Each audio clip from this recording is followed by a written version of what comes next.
a lot of times. You know, there was a movie theater by me that had Arctic Thunder. And I used to think this game was so friggin' cool. I probably only played it once or twice, but just seeing it there, you know, it had this like the whole cabinet was like a jet ski that you would sit on. And that was just cool. I just thought that was so cool when I was like 8 years old. So, so I have a certain affinity for Arctic Thunder. Um, and I have played, what's the other one? I have played Hydro Thunder a number of times. I've played through Hydro Thunder a couple times, and that game is very unfair, but pretty fun.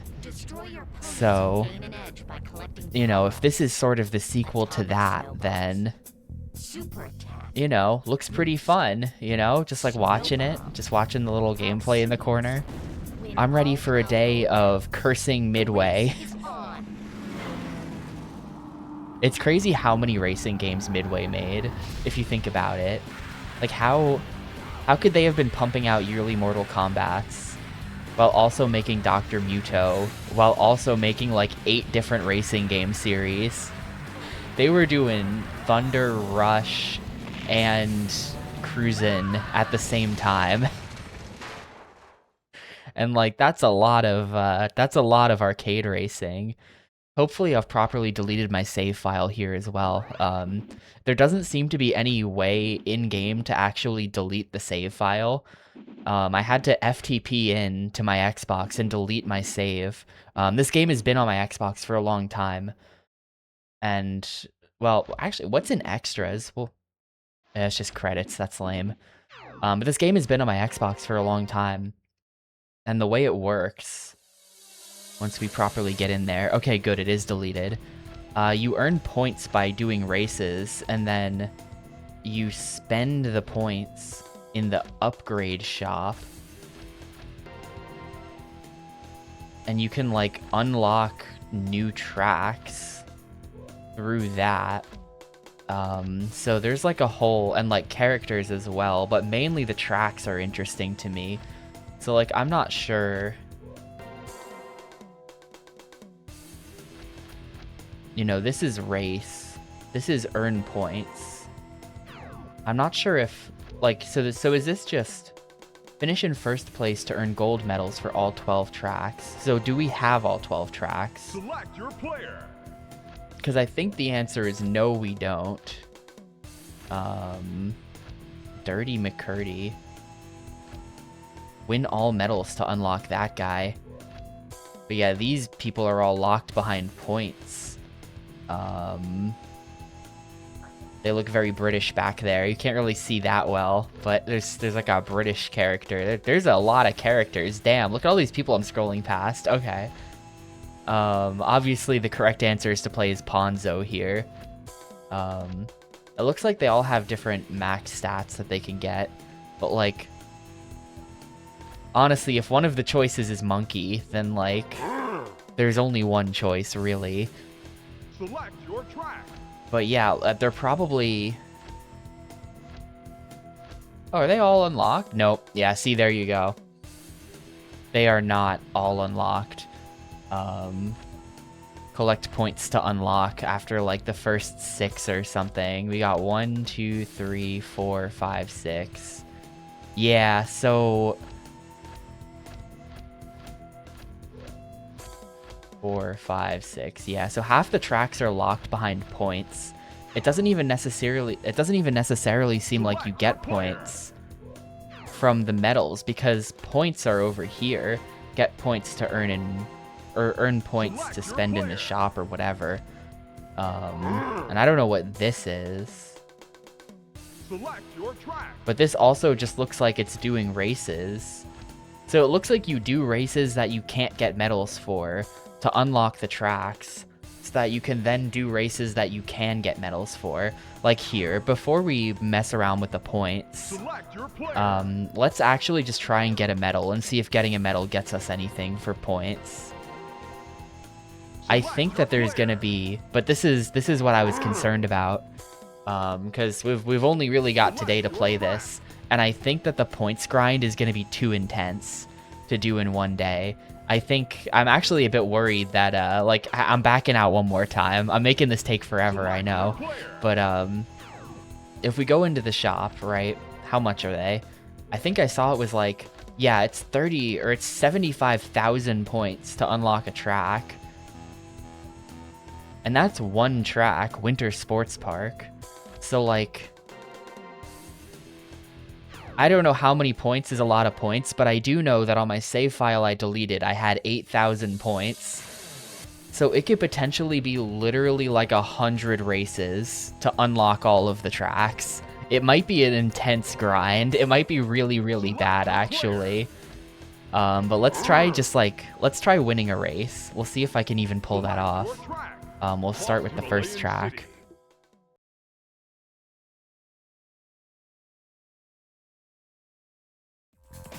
Three, two, one. Oh my god, it's loud. Oh my god, it's loud. Hang on. Okay.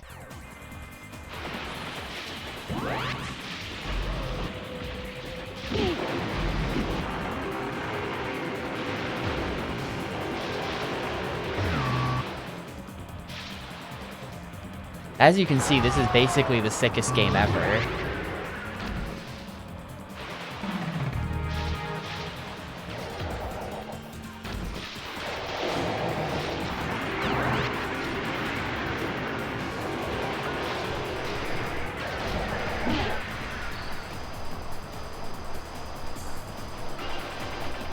I've got Rooster.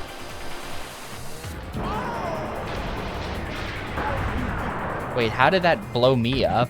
Yo, PMC, thank you for the 83 months, by the way. I appreciate it a ton.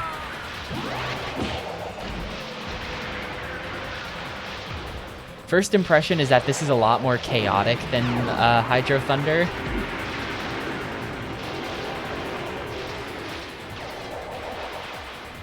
You know, Hydro Thunder is definitely a certain way, but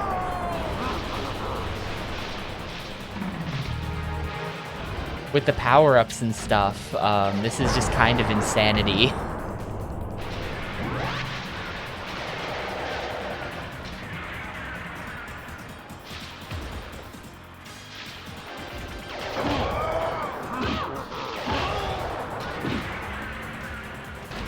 You know, and being able to attack each other as well.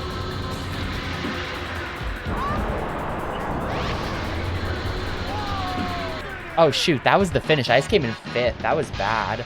Man. Yeah, everyone just kind of passed me at the end there.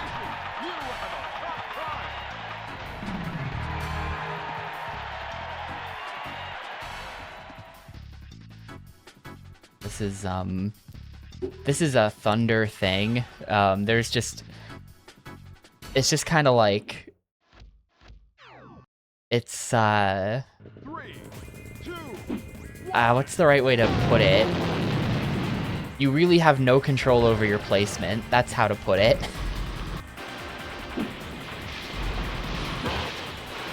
What place you get has very little to do with how fast you actually finish.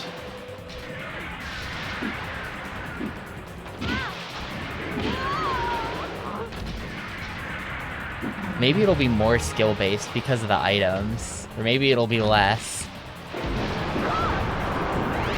This is not the... I'm gonna be streaming tomorrow, Spock. I am absolutely gonna be streaming tomorrow. Tomorrow's gonna be the finale of Roller Coaster Tycoon.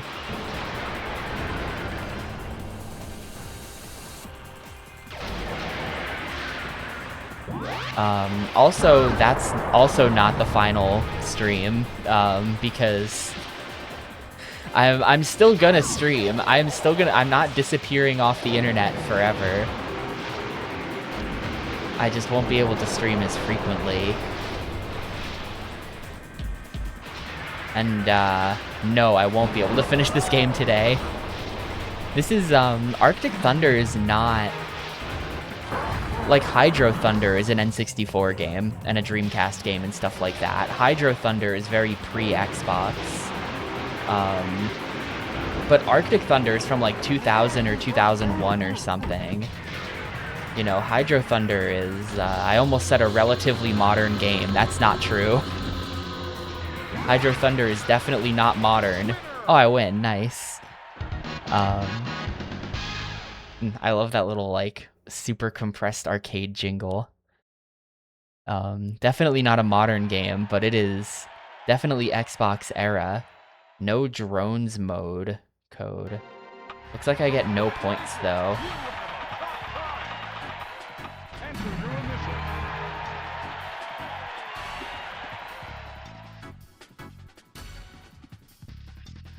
I wasn't able to beat Will's best time. Oh well. It's nice that even though this is, you know, this is a decent-ishly new game. It's not like an 80s arcade game or anything. This is from maybe 2000. They still let you type ass in, which is great. A lot of games won't let you do that. As soon as they, like, had the power to program more complex games, they started filtering you for typing in ass as your initials into arcade games, I feel like. But this game still lets you do it, so that's great. But yeah, it looks like I got 0 points for getting a gold medal there. So I think that in order to unlock stages, I'm gonna have to do points races for it. And just do a whole lot of points races. Literally just spam those. Like, let's do one and we'll see how many points I get for it. 3, 2, 1.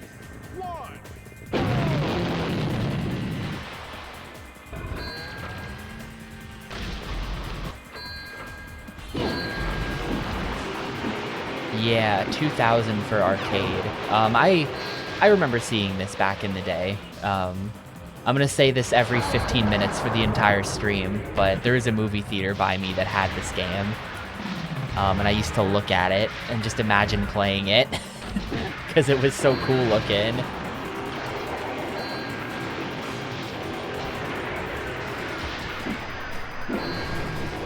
I think the Xbox version here might actually be like a launch title. I think this might have been a launch title for the Xbox.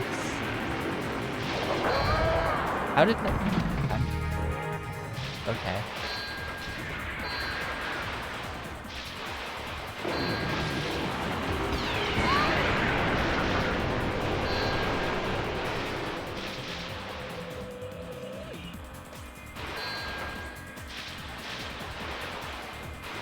Yeah, it's, you know, apparently the PS2 version runs sub-dog shit, but this version seems quite good. This is like rock-solid 60 FPS, good-looking 480p. You know, this is the future that Sega promised us. Arcade-perfect conversions for the home.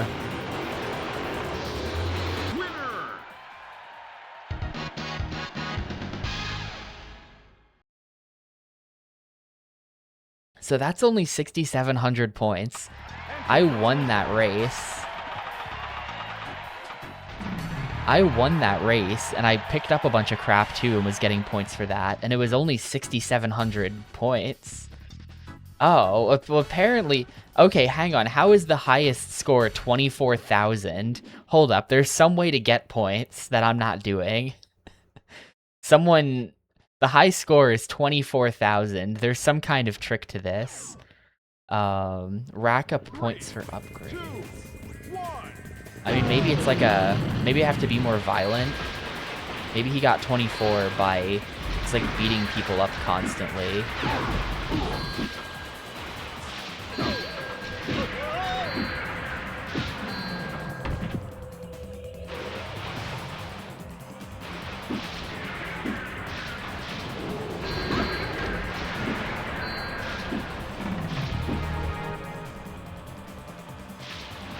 Ah, you can actually stay up here. Nice.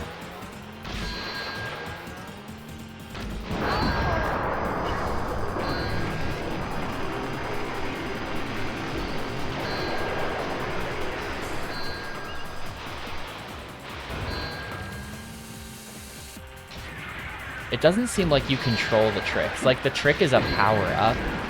When you jump off the, when you do a jump off the ramp, there's that, like, purple... There's that, like, empty purple power-up, and that's, like...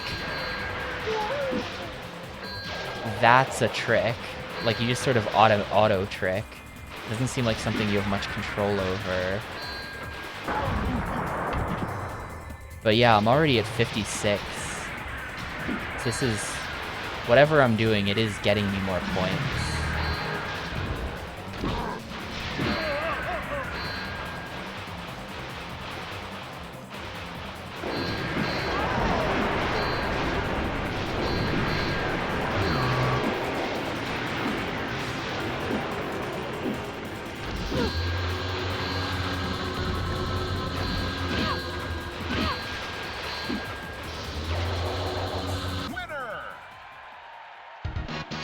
Yeah, I might have to check the manual to see. That was 11.3 though. That was more. Either way, it looks like this is gonna be kind of a hardcore grind to unlock all of the tracks.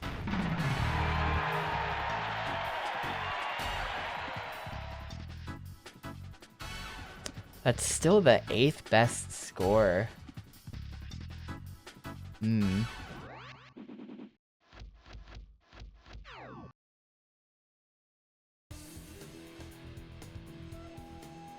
I don't know if it's like, it could be this.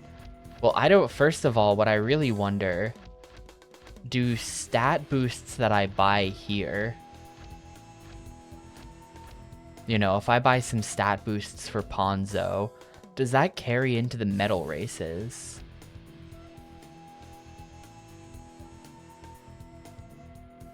Or could these upgrades help me get more points? It kind of doesn't seem like it necessarily. 75,000 for a track is like, that's actually kind of crazy. It seems like it does, yeah, because like if I come in here, if we go to medal races, it shows the stats. Like my stats are all 0, right? There we go.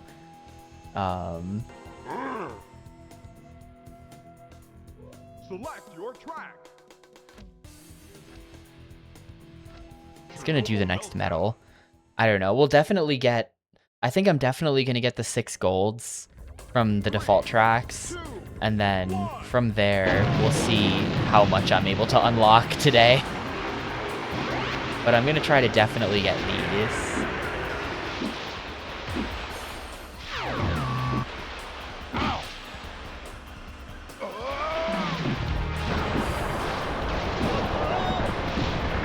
Yeah, these, it's kind of a lot to take in. There's a lot happening on screen in this game. Just like visually.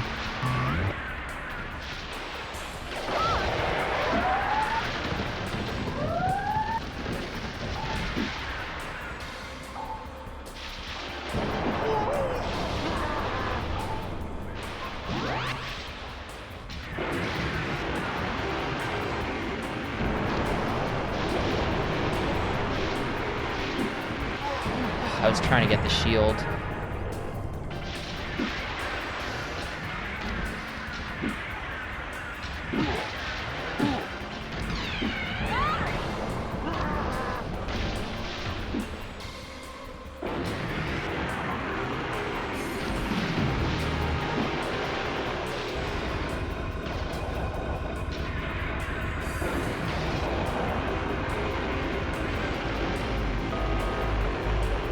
I'm dead. Oh, okay, no, there's invisible walls there. Whoever's in first is, like, gone, though. They're way up there.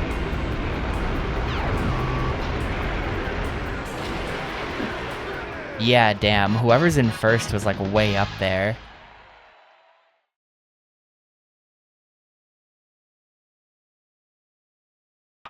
Congratulations! You have a top time! Enter your initial. I don't know how much I got beat by, but, I I feel like it was more than 2 seconds. I feel like whoever beat me also beat KPN there. 3, 2, 1. Yeah, when I did the trick, it spawned in the extra items. I see that.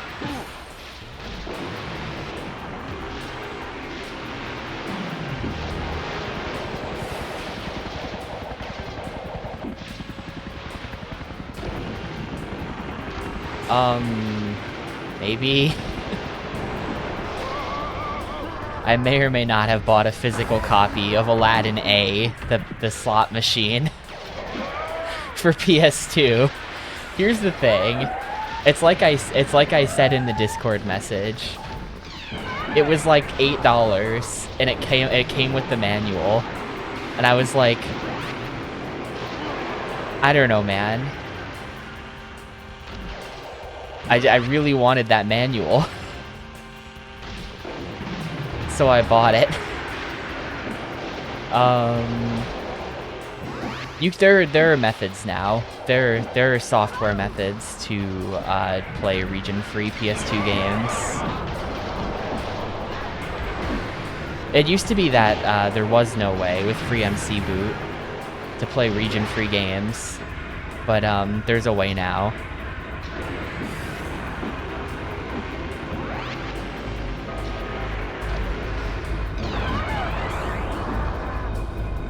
Yeah, you have to, like, it's a bit weird. You end up, like, I think you literally flash your PS2 with, like, a region-free BIOS or something. It's, like, mildly sketchy, but it is a thing.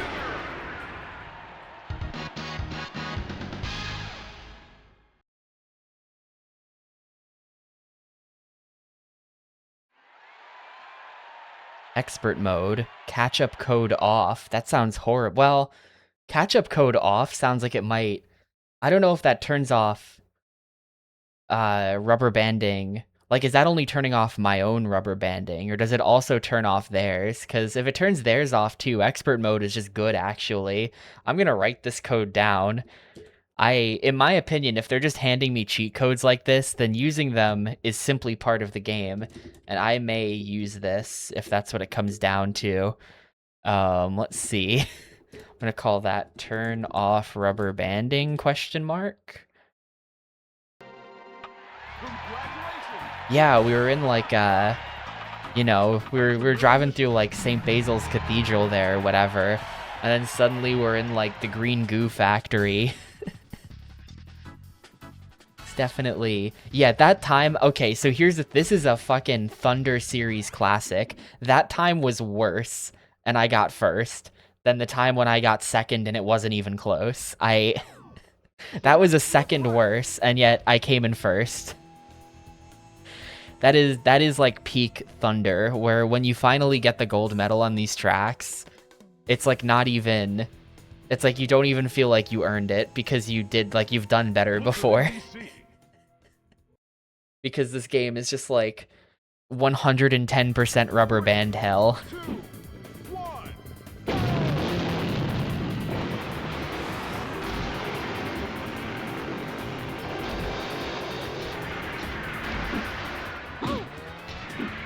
I really like the theming of the tracks in this game, though. That's a thing that Midway usually does right with their racing games. You know, they're doing like that was like a just general Soviet Union track, right? And then now we're doing like a DC, but it's been like fucked up by the snow apocalypse track. You know, we get to go through all these like DC themed things.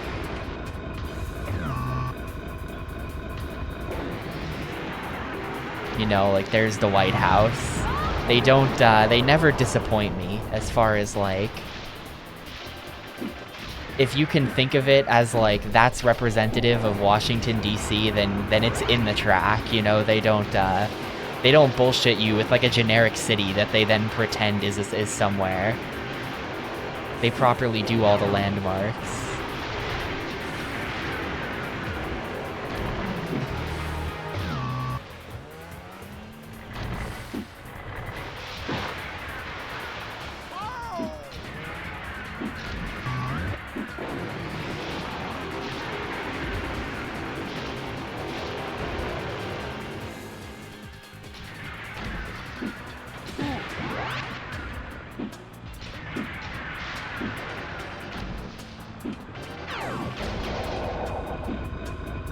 Well, that was just really bad. I got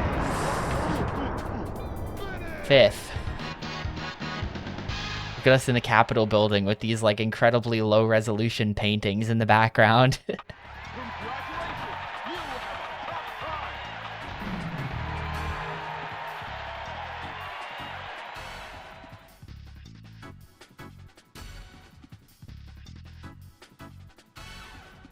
Fifth place, even though that was only a 1.5 seconds off of the high score time.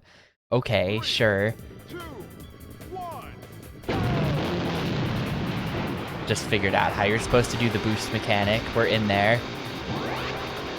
I love that too. Look at the reflection of the Washington Monument on the ice at the start. Which is just like blatantly doing like the second Washington Monument under the ground trick, but you know, looks great. And hi Ketrub, Arctic Thunder is certainly exactly what I thought it was. And that is a good thing.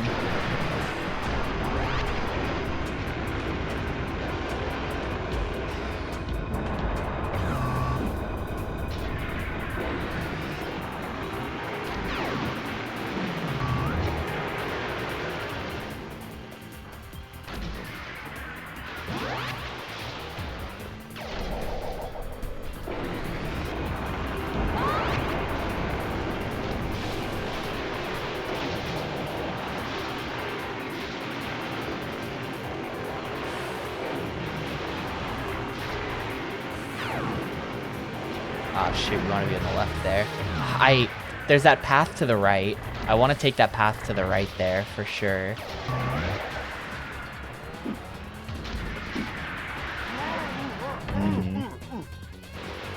There's got to be a lot of them, because like the Midway racing games, at least in my perception, you know, I had a movie theater with this game in it. I lived by a movie theater that had Cruisin' Exotica in it. You know, to me, Midway Racing is like peak, like if you own one cabinet as a business in the early 2000s or the late 90s, there's a good chance it's a Midway Racing game, you know? It's like peak movie theater arcade cabinet. So I feel like they probably sold kind of a lot of them.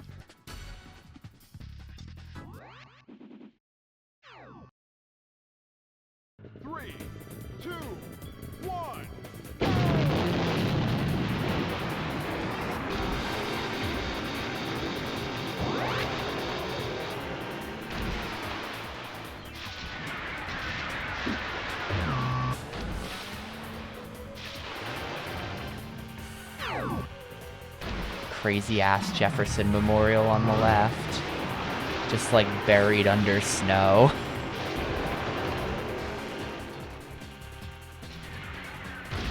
Oh man, I got to like stay up there. It was weird. It was a big jump. I don't know if this is faster.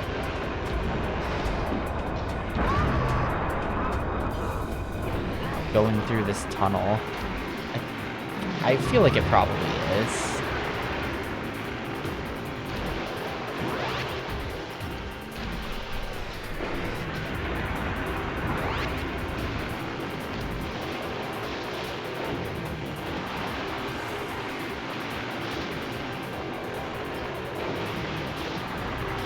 Okay, it's after this jump. There we go. Like a buried cop car over there or something. Yeah, all the cars are buried. Hey, there's a snowman. Anyone who tries to pass me is getting super attacked. Honestly, bring it. Oh my god, they all had shields. Those cheaters. They've all just got shields at the end. Where did they even get those? They just win. They all just had shields at the end.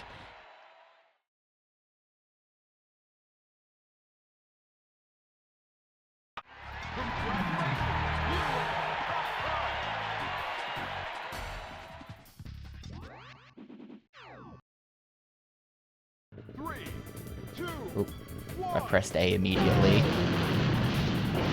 I'm not even sure it really makes a big difference. Okay, you know what? Hang on, restart. Restart because I want to hit the trick at the beginning. 3, 2, 1. That is the midway experience, Ketrub. Specifically Thunder, I feel like, is really bad for that.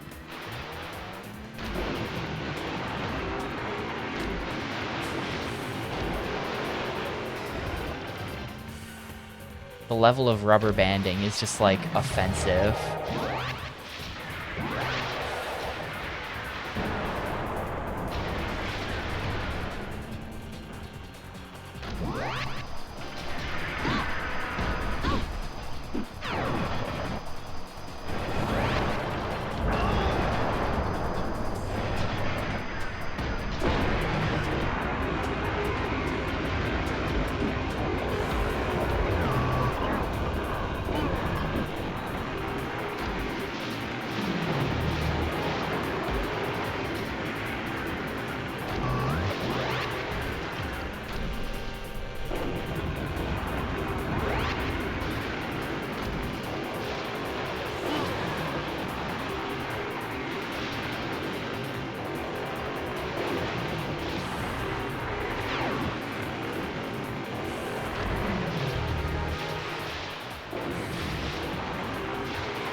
Oh my god, I can't turn. Those cars are just JPEGs, dude. Those cars are flat.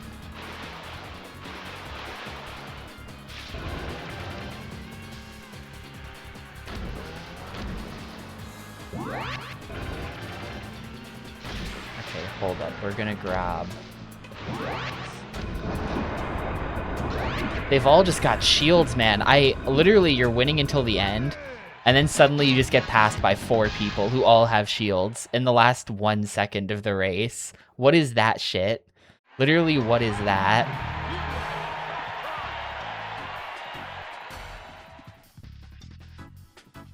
That is very dumb.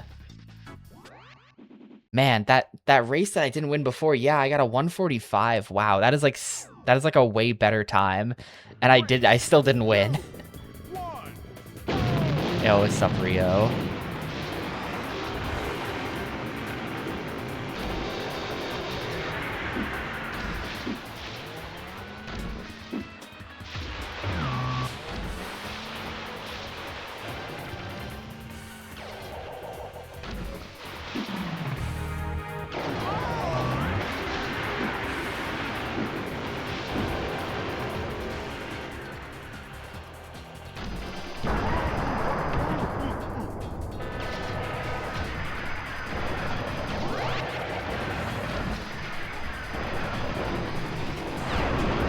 I feel like when you do a trick, the extra items that it spawns are random. They're not always the same. I'm gonna go up this time. I've been going down every time. I want to see what's up here. Go through the Oval Office.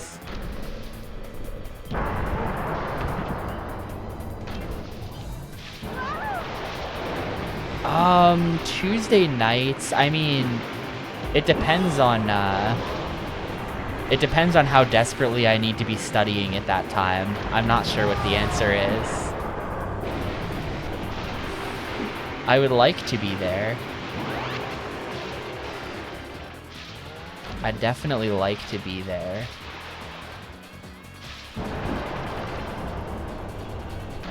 Someone just like... No one just launched out of me. But yeah, see, there you go. He's just gonna have the shield the whole fucking time. They just all have shields, every single one of them, so you can't possibly pass them. That is so dumb. I think there's no way to make sure I can be there. I think that, I'll be there if I can be there, and if I can't be there, then there's no possible way to make it work. We'll have to see. I have no idea what my life is gonna look like starting on Tuesday. 3, 2.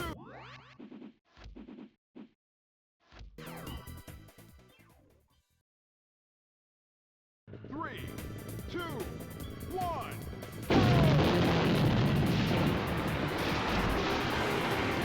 Yeah, it's definitely different every time.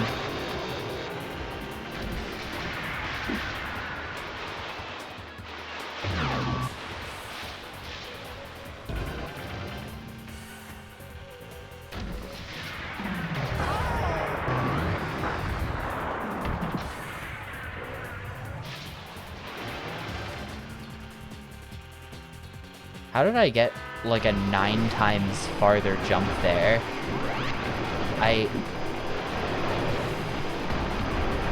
Like, is there some kind of mechanic I'm not aware of? Like, how did I get such a crazy-ass jump?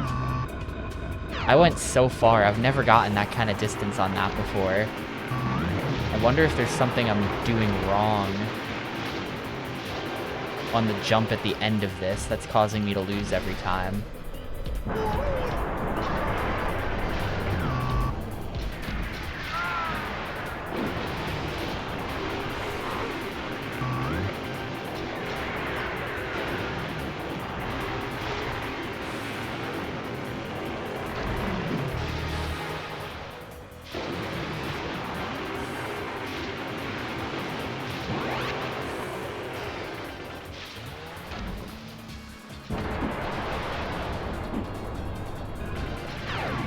Like, look how crap that jump is. I get, like, no distance.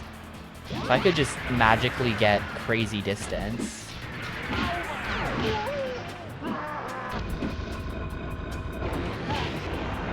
Come on, pass him. No! Ah! I got lucky. I got really lucky there with the boost at the end, but it still wasn't quite enough because that other guy was just in rubber band mode. That's the fastest I've got. That's a high score 1. Like, it doesn't matter. From 145 to 150, those have all been, like, second place. Exactly the same. It doesn't make any difference. Might have to grind points and then spend points on, upgrades or something. Though I feel like because of rubber banding, upgrades don't actually help. 3, 2, 1. Because everyone else would just get better, too.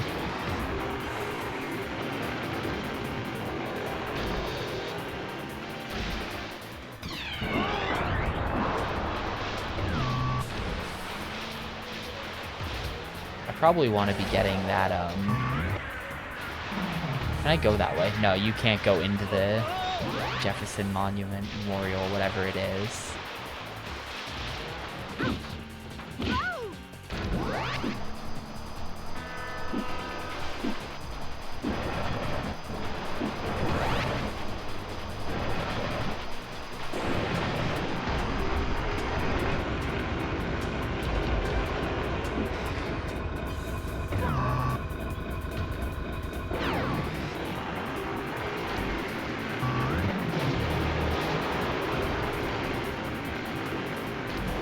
It's crazy that the extra power-ups that spawn there,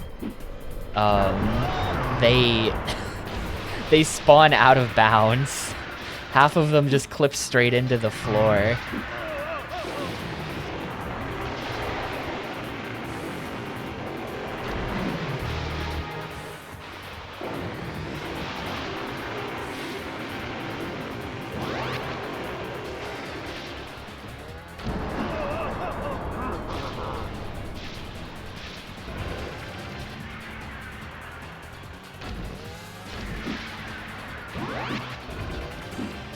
Yep, it's exactly the same. Everyone just passes me.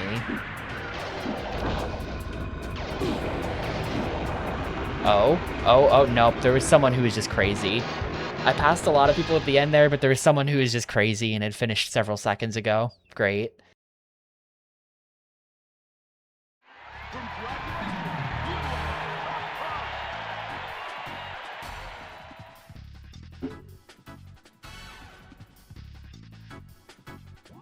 Yeah, maybe I'll, you know, it hurts to spend money on not tracks. That feels like a waste of time, but, maybe... What would I even buy? I would buy, maybe increase boost. Oh my god, it's so little. There goes all my points just on, like, making the boosts better. That's it. Oh, that's bad.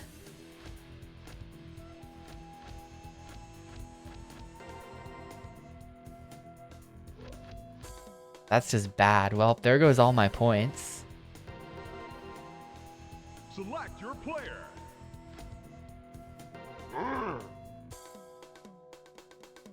Select your track. I suspect this is gonna make no difference at all, Blizzard but we'll NBC. see. 3, Oop, I get no boost because I just pressed A. I try to like skip the 3, when the camera's going in like that. I try to press A to skip that, and then pressing A to skip that just like kills your boost at the start.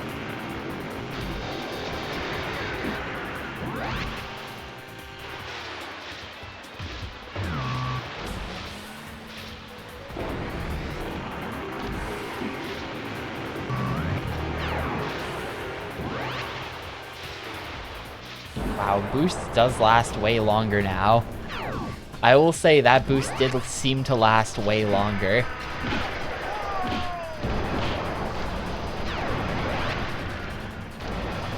I feel like getting the shield duration upgrade would be really good too. Then you would get a shield and you'd just be covered by the shield for like the whole time. Would be the dream.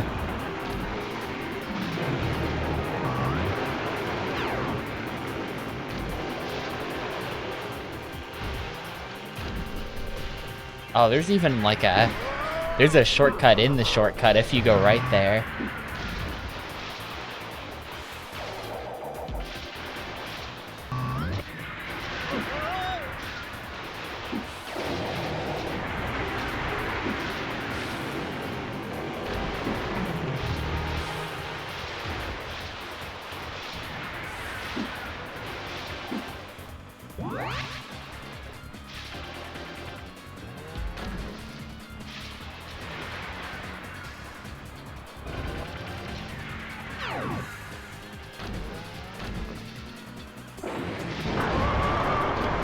I just committed like mass murder.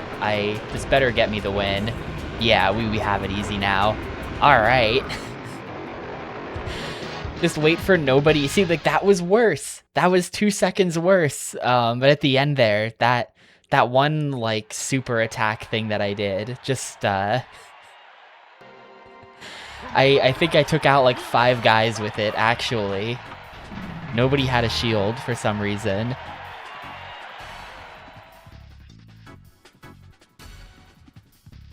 But that wasn't even close to my best run, and it doesn't matter. select your track. Alright, so we got Swiss Alps, Haunted Forest, and Alaskan Pipeline, and then we have to begin the grind. Swiss Alps.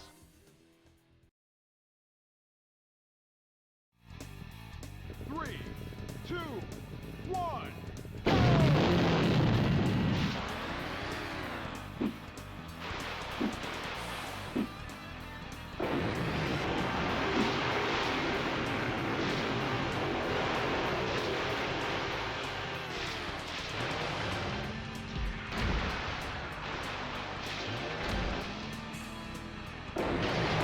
Yimo's at some like French ski resort right now, and he's posting all these pictures in his Discord that all basically just look like this.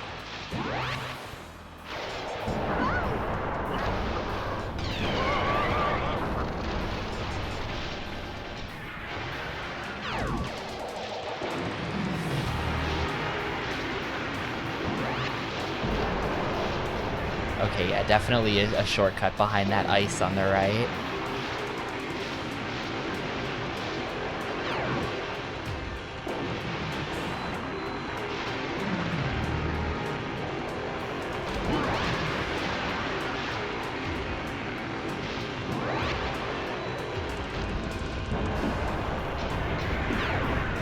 I don't know what part of the Swiss Alps this is. This is like James Bond villain's secret lair.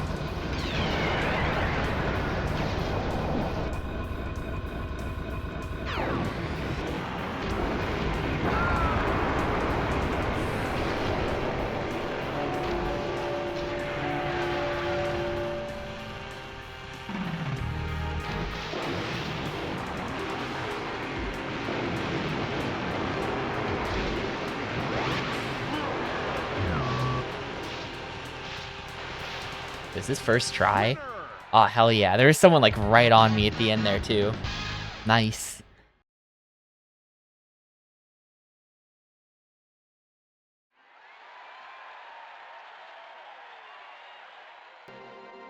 Congratulations! You have a top prize! That was only high score 5 as well.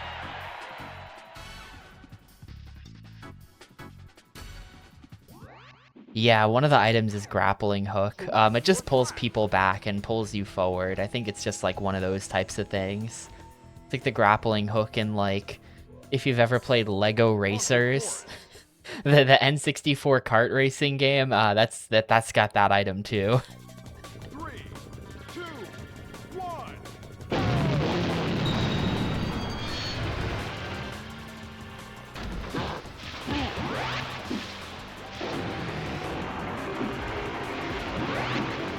It is a favorite. It's a favorite of mine too. I had it on PC as a kid.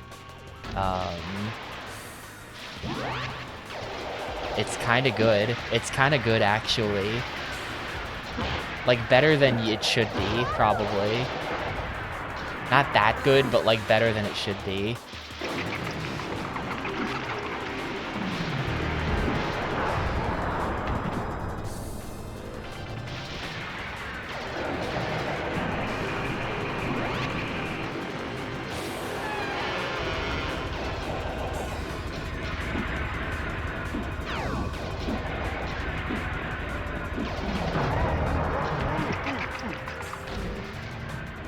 This is kind of sick.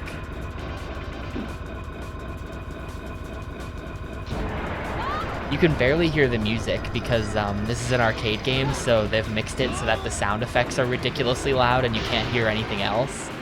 But there's like some kind of crazy drum and bass playing too. Giant spiders.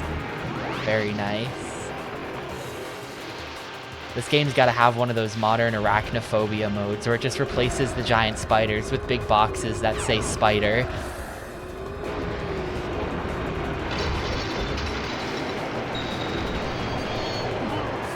How are you already here? Okay, excuse me, guy. Excuse me, guy. How was someone already here? Where did that guy come from?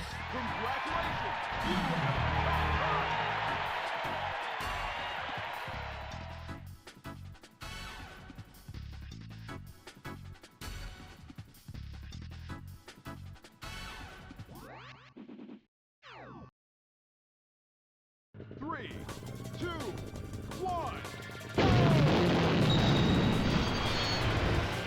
Dude, those Guitar Hero arcade machines, that's like...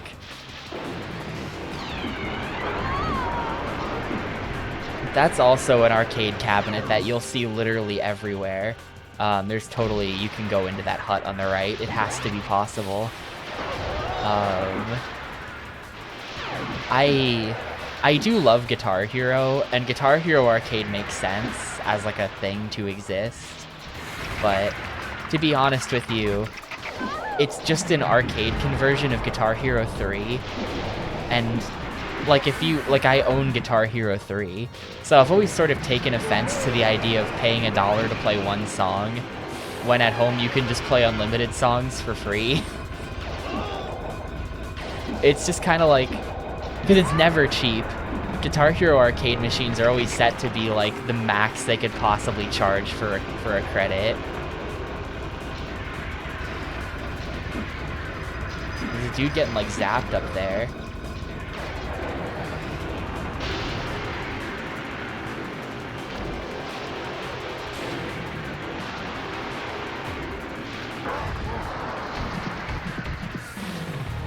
Yeah, that's the way to do it. That's like... If you're running an arcade in 2026, and you don't have free play on all the machines, you're an asshole. I'm gonna be honest with you. Like, that's totally how you do it. How am I second? How are you here? Like, where did that guy come from? Literally, I'm like doing pretty good, and then I get to the end, and there's just someone waiting there for me. He's like, where? What is this?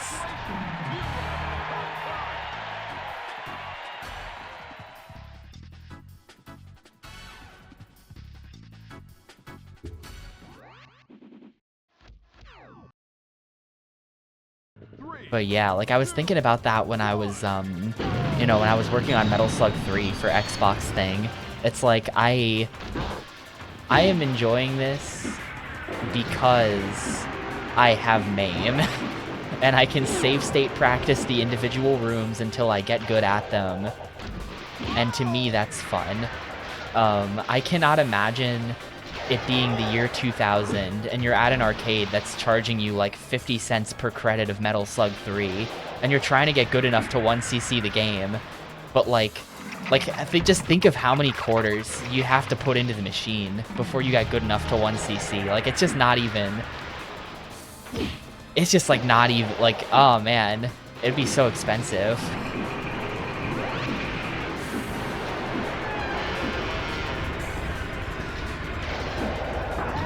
It's just like not even viable to get good at arcade games when they're charging you per credit, I feel like.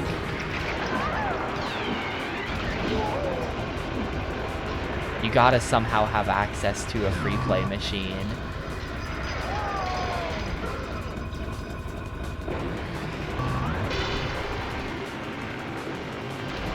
Okay, there's definitely some kind of just like god tier shortcut because I'm in second right now. Who the hell? Yes, there was a mine there. Someone... I have no idea who's ahead of me, but someone is just like incredibly far ahead of me. There's some kind of god tier you win if you do this shortcut, and that's how they keep pulling this off.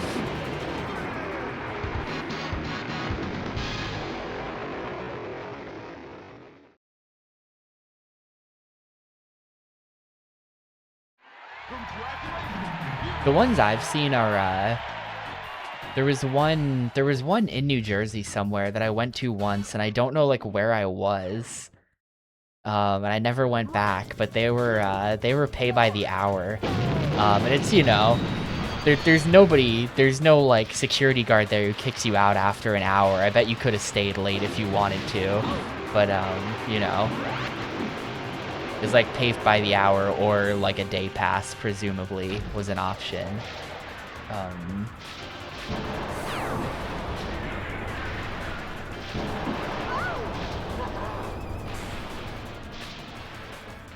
Yeah, I think that the hut at the start is the god shortcut. I think that was it. Because we're on like a totally different track now.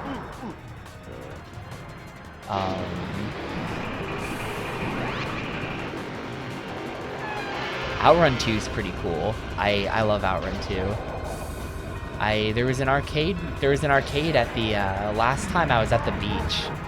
Last time I was ever at the Jersey Shore in Seaside. The second we got there was a thunderstorm. And so it was just like, welp, no beach for us, I guess. So we spent some time in an arcade and then went home. That's what happened that day. But that arcade had Outrun 2 in it. It was Outrun 2 SP, which is a different set of maps than just like base Outrun 2.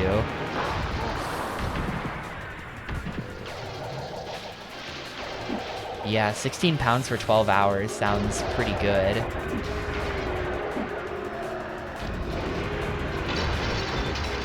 I am so just gonna get shot to death. Yeah, and then that guy still beats me.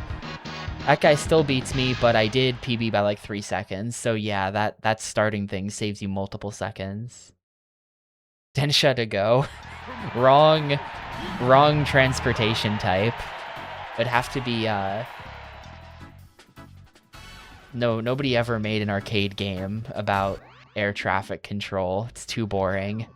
It would have to be like a Afterburner machine or something. Afterburner or like Air Combat or something.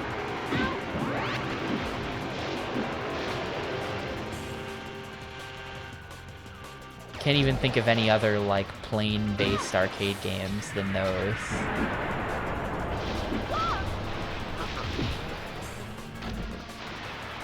I mean, I guess like every shoot 'em up is technically a plane-based game. You're just like, it's a spaceship, but you're flying it. Yeah, Thunderblade's another one of those Sega ones, right? But you're like in a helicopter.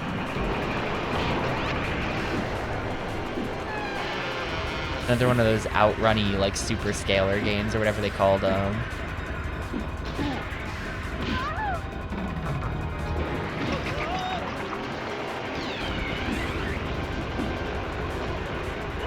I have never played it. I do love huge numbers of scaling sprites on screen, though. That's always good.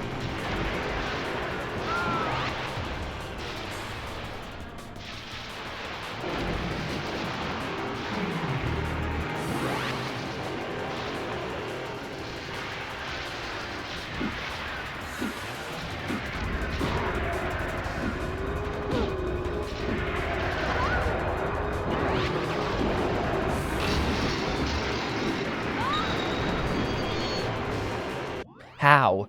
I even took the shortcut, and that guy is still just waiting for me. This is ridiculous. How are they so good? They're cheating, that's how I know, but...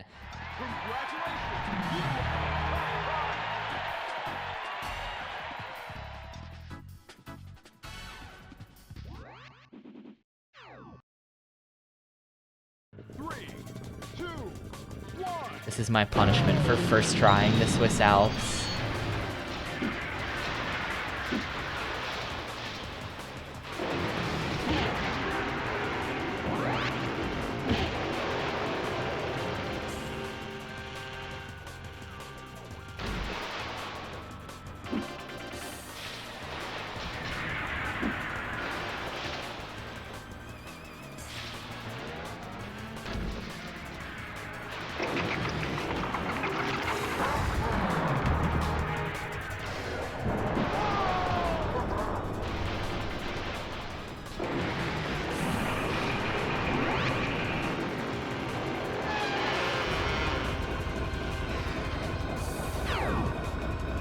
How am I getting shot by so many missiles? Like, where... Who's doing that? Why do they have so many?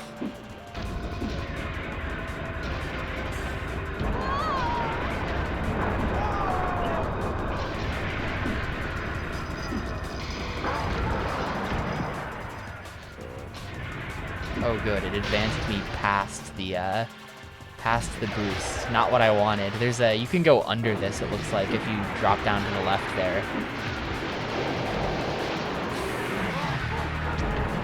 Right next to the shield as well. Great.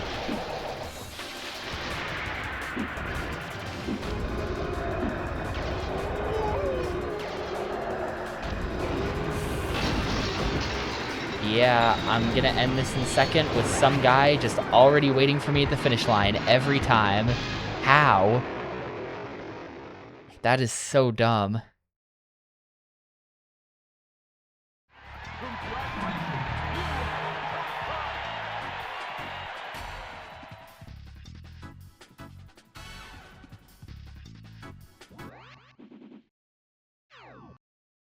It's gonna be the HUD at the start and dropping left after the building.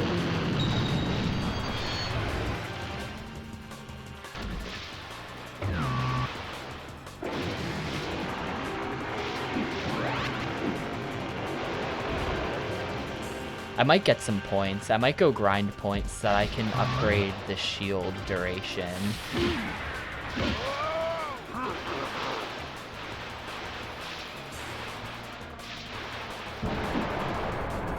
Like, that might be the play.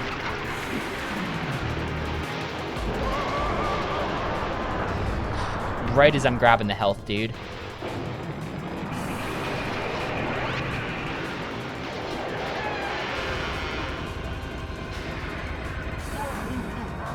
They're just very violent. It's the second you get ahead of someone, suddenly they have 8 missiles and they're just like blasting you with them.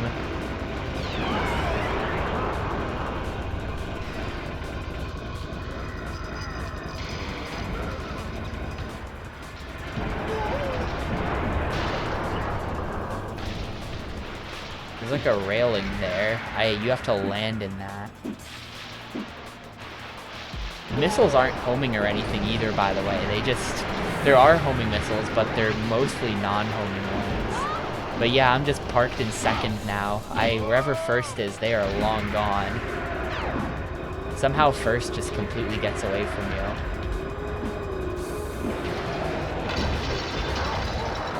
This is a bad showing.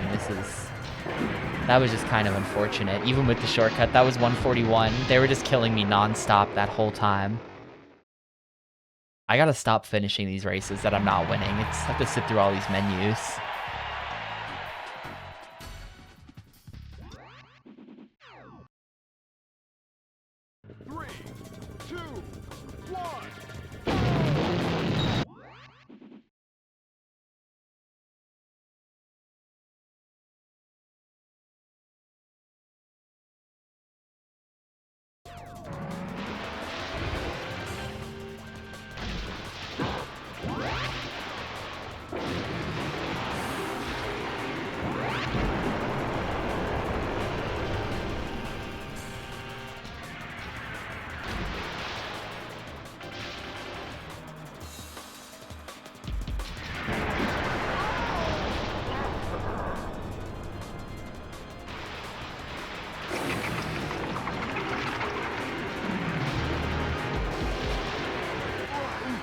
Man, like, how do you even...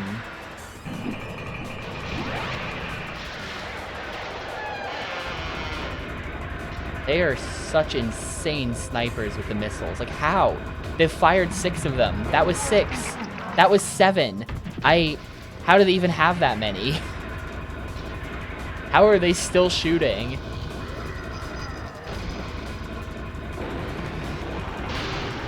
Literally, how do they even have that many?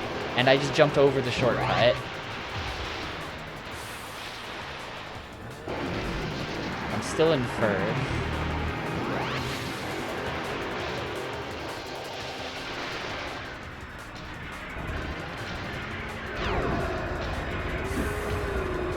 Now I'm in 4th, just like that. 5th. First again, don't kill me. Thank you. Awesome. Okay. I have no idea. 134. Damn.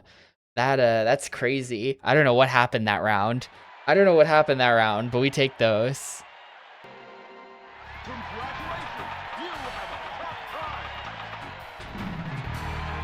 They just, like, couldn't kill me. I think that was a 134 because I got lucky and just, like, lucked into a lot of shield spawns. I think that's literally it. Alright, this is the last one. This is the last one that we've got unlocked by default, Alaskan Pipeline. So after this, we're going on the grind, I guess.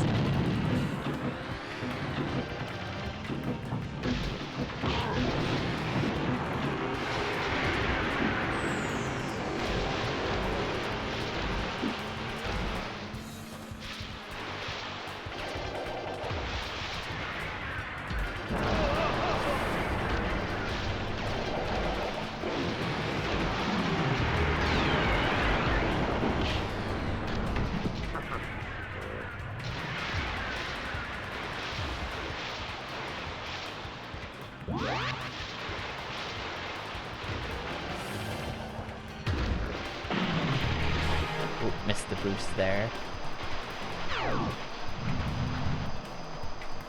Missed the shield there.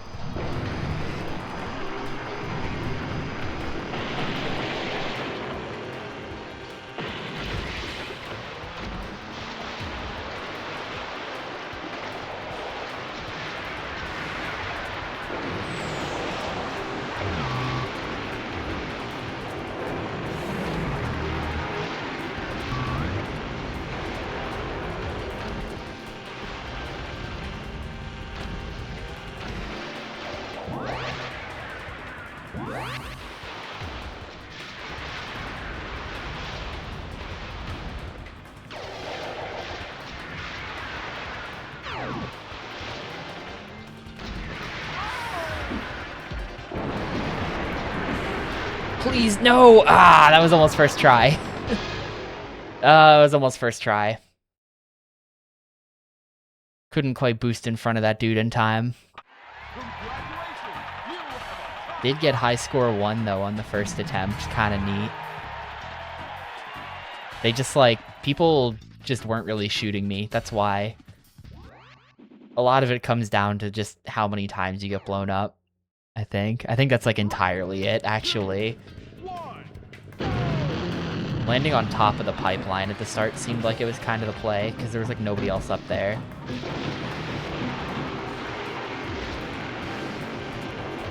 You just hang out on top of the pipes.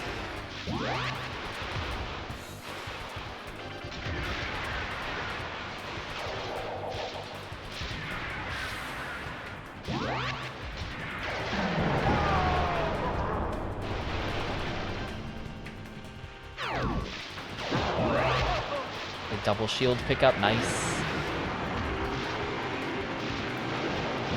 That guy's still in front of me even though I'm boosting. Cheater.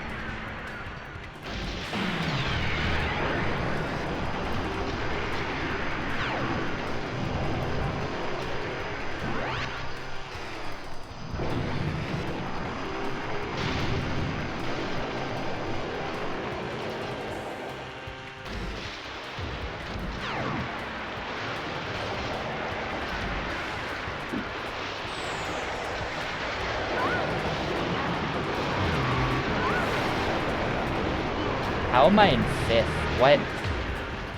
I was doing fine. How am I in 5th now? Where'd all these people come from?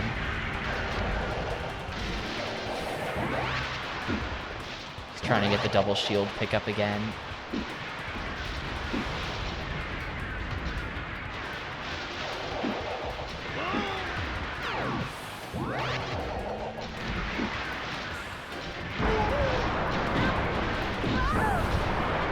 Yeah, there's like a guy. That yellow guy was just way ahead. That was like a full 5 seconds worse or something. Not nearly as good. Still high score 2 though.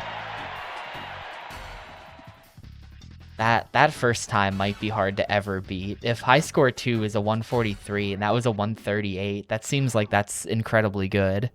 3, 2, 1.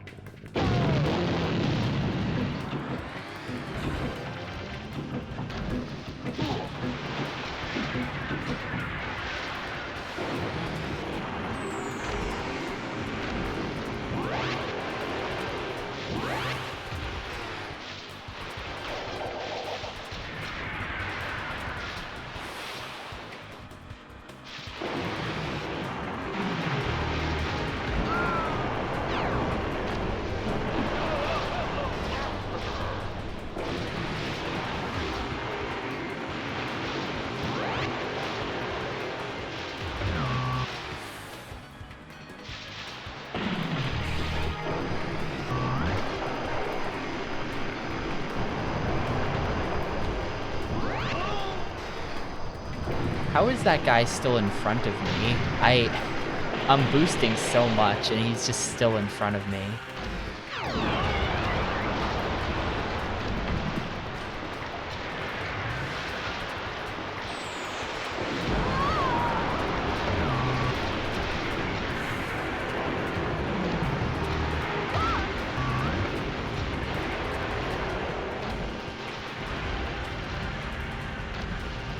No, the health was right there.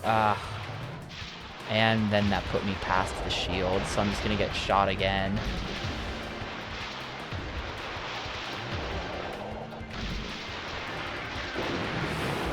Please. Okay, thank you. Alright, well. Alright, that was actually an even better time, even though that just felt so much worse. Great.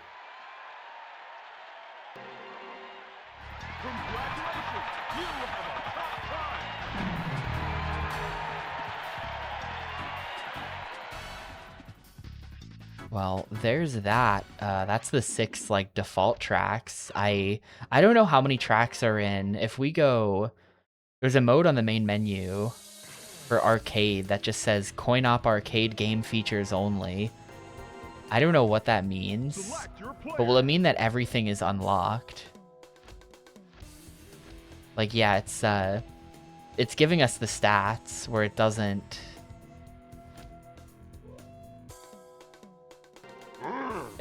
you know, the stats are not influenced by points Select here. your track. How many tracks are available? Only the 6. Are these really... Did the original game really only have these 6 tracks? I mean, these are the 6 tracks that I kind of remember.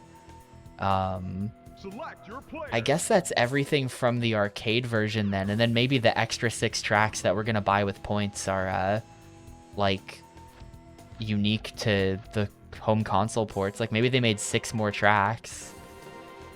Well, Select anyway, your player. time to start grinding. Time to start grinding for points. We need 75,000 points. I don't know if you get more points for doing later levels, but only one way to find out. Let's try it. 3, 2, 1. How much do you get per race? You don't want to know. The answer to that question is very depressing.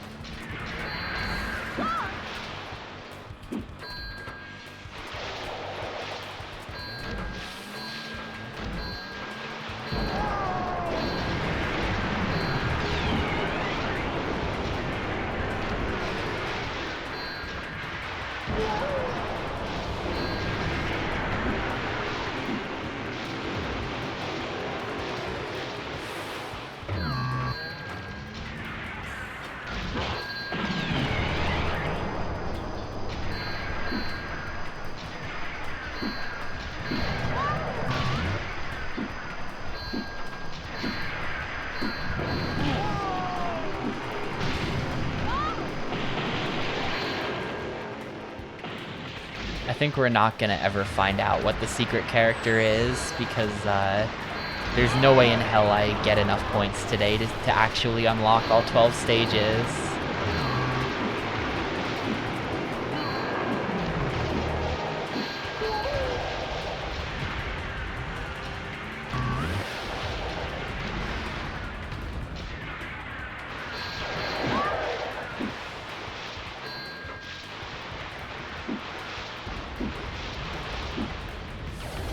But it's Dave Mirra. Well, Dave Mirra was an Acclaim thing.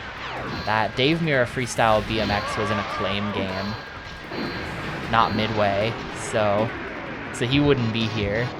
Yeah, third is still just 1,000. It is not more points to do a harder race, I think. I think it's probably third place is 1,000. Enter your initial. Second place is 2,000, first is 3. It's just going to be the same. So I think our best shot is just grinding the easiest race so that we can win it more often. Select your track. Lost him But a yeah, lead. you get like 10k tops. I don't really understand. There's definitely some kind of 3, way. 1. There's definitely some kind of way to get lots of points that I don't know right now, because the highest scores are all like the highest score on the board is 24,000 for this. And I don't know how that's possible. Given the mechanics as I understand them, I have no idea how you get 24,000 points in 1 minute. I would love to know so that I could do it. Because then we would unlock tracks really fast.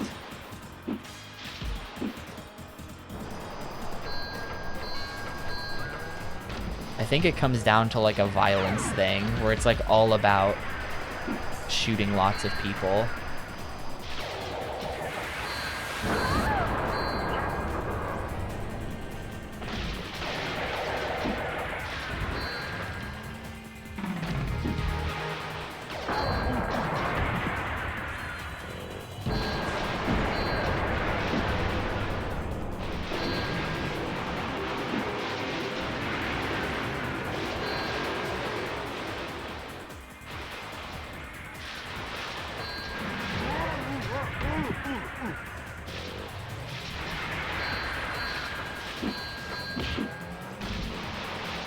What if it's Sub-Zero? I mean, it could be.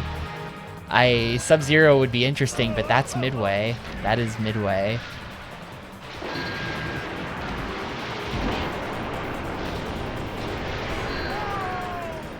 It would be appropriate because Arctic Thunder.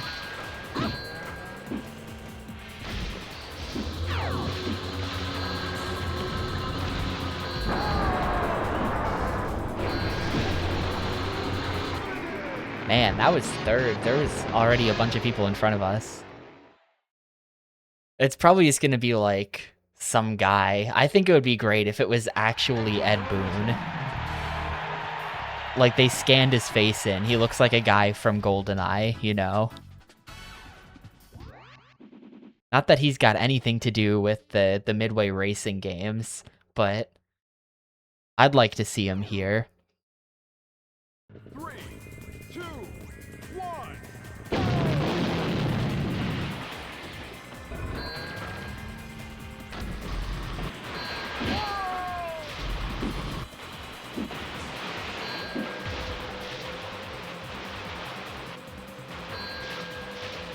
Bad splashdown? I don't think so. Splashdown. Didn't we play? Splashdown's the one we played, right? Yeah, it is. Splashdown was kind of fun, but this game's also kind of fun.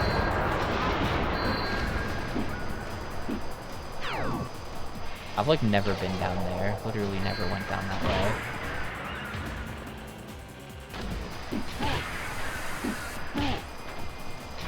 Oh my god, I'm getting beat up. Splashdown is a lot less just like pure arcade chaos than this game is.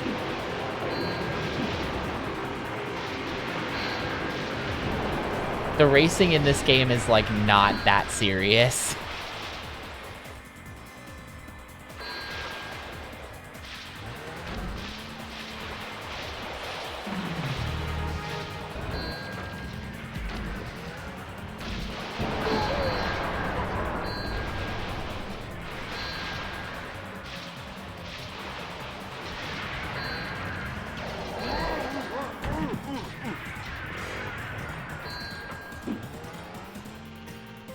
Sixth place. What the hell happened? Damn.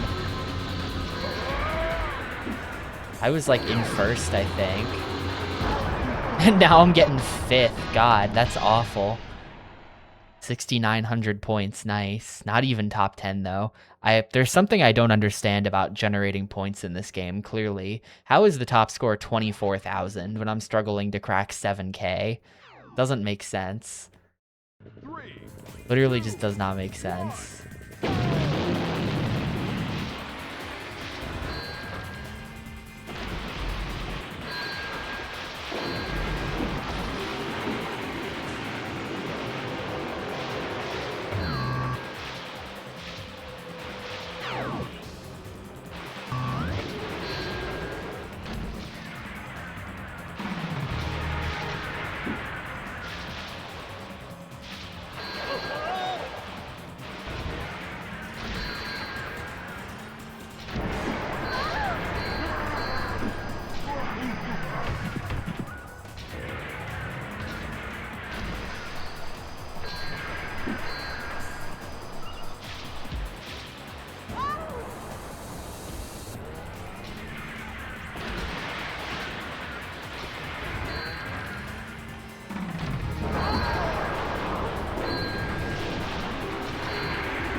But as far as I can tell, secret monster tricks don't exist. When you hit the trick icon, it's just automatically like, trick level 1, and then your guy does a little flip. I don't have control over that. Like, trying to press buttons there to see if I somehow get like a different trick, and I don't. Great time to get blown up. Literally 1 inch in front of the shield.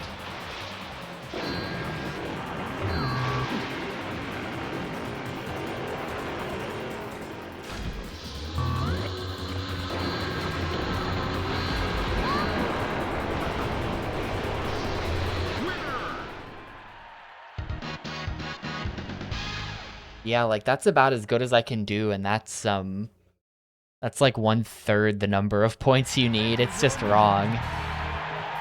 It's just something's wrong. Anyway, if I just do that like 10 times, then I'll have enough points to unlock the track. How much have I got? select your Right now I'm at 33.1. Okay, so we're approaching halfway to a track. Select your player. Approaching halfway is a bit depressing. It's gonna be like 20 minutes of Himalayan Lost City. 3, 2, 1. Wish you to earn points. This like distinction between point earning mode and medal earning mode seems meaningless and bad, right? Like, why is there a distinction? You should just earn points. Like, you should just always be earning points. During the medal attempts as well. That making you, like, have to choose between grinding points and actually progressing the game just seems like an incredibly bad idea. I don't know what they were thinking. That sort of seems like an obviously bad idea to me.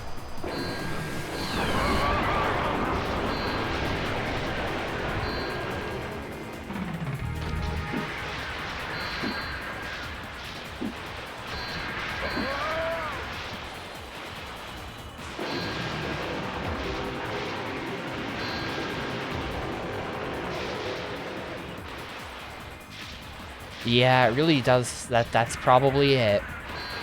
Midway were probably very aware of the fact that they were selling more or less a straight arcade port in the 2000s, at a time when who the hell is buying direct arcade ports like that?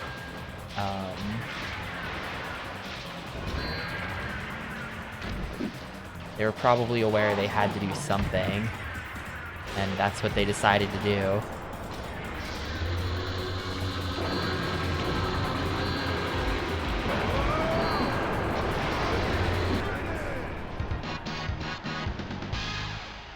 But it does just, like, kind of objectively make the game much worse. Like, if I could just have the tracks, like, honestly, think about, like, Hydro Thunder on N64, right?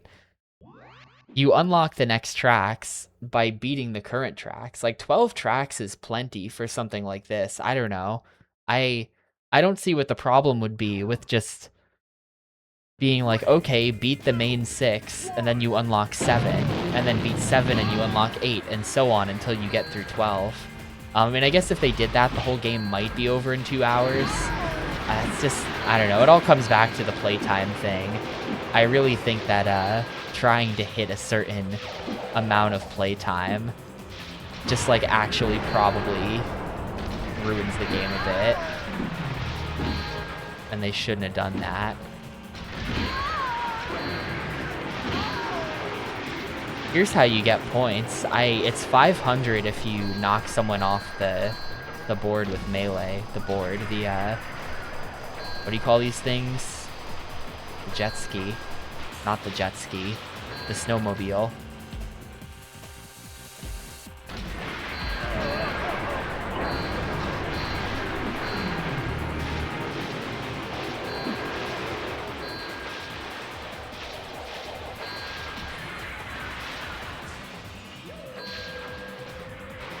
It's Marcus Hill from Narc. That's a little bit lame. That's like a minor disappointment. It's just the guy from Narc.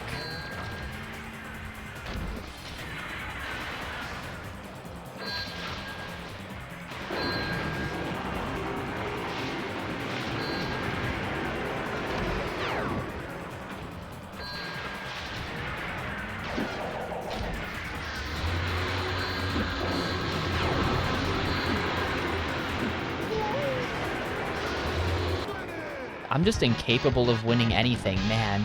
142 and it's second. I feel like that's my best time by far at this. 142. Enter your initial.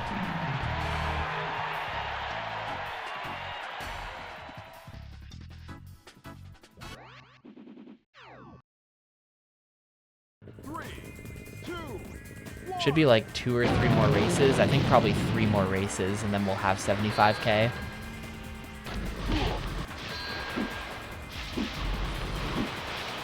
It's not like this is a skill game where, like, you get better at it the more you play it. The more you play it, is just the more you've played it. It doesn't... There's no... It's not like this is a training arc and I'm improving at the game.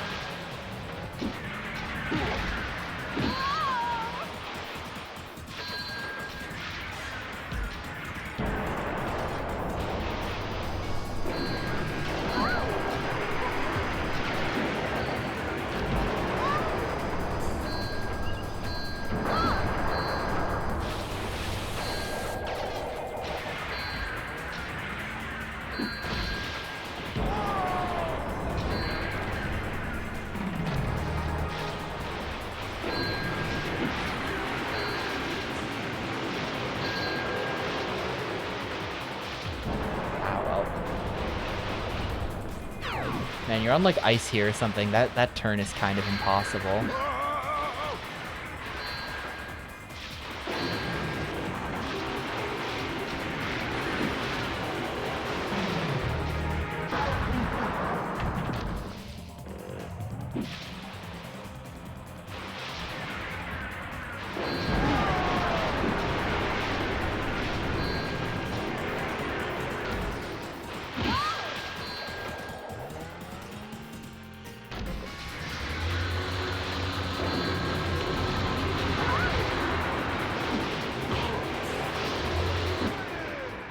Fourth, man, everyone jumped in front of me at the end. So annoying.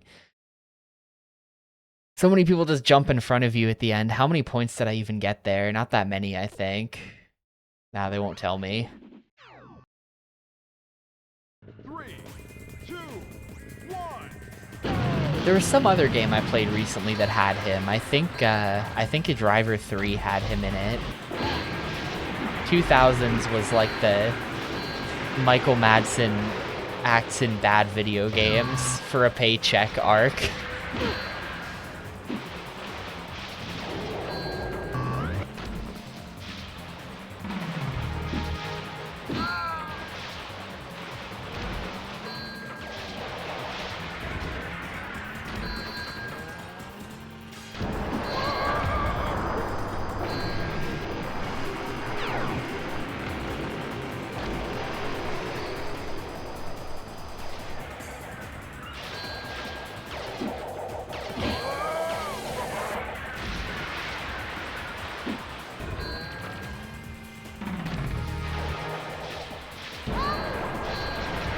I think that weirdly Driver 3 was kind of like a lavish production though. I feel like in a lot of ways, I don't really know what the problem with that is. I don't know what happened with Driver 3, but I think they were trying. It's not shovelware, you know?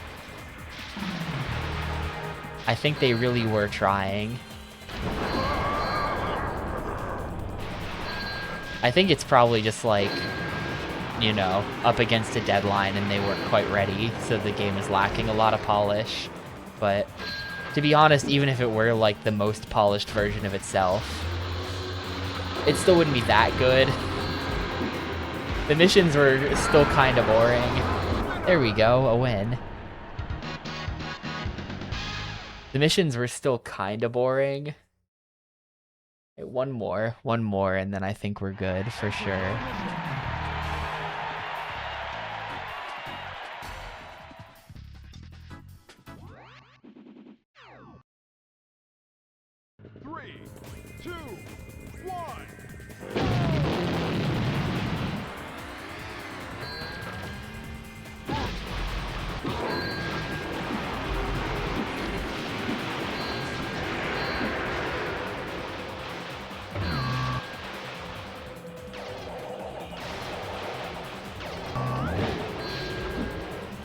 I wonder if the tracks are gonna go up in price as I buy them.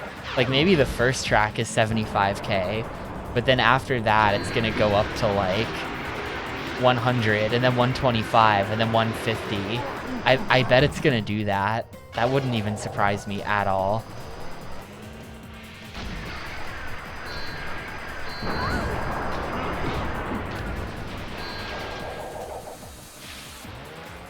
I wonder how you're supposed to get up there. If you get up there, you get like 3 super attacks.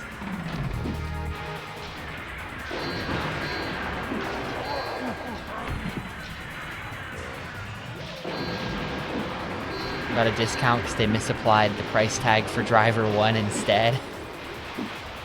Yeah, if you look at the box real quick, it just says driver because it's Drive 3R. This just, oh, it's driver. This must be driver 1.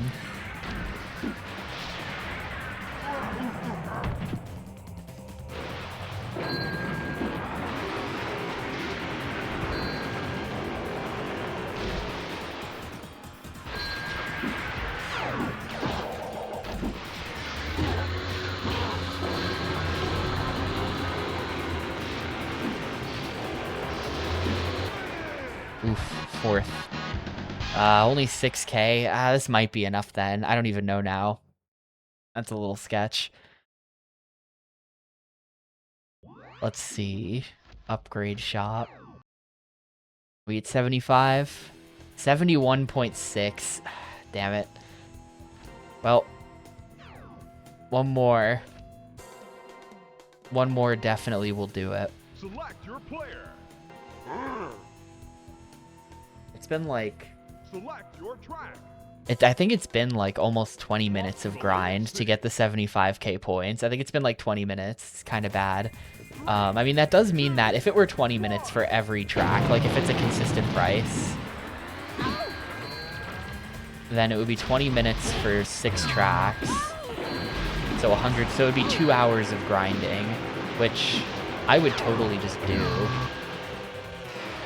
I would happily just grind for 2 hours for points, and then you never have to do it again.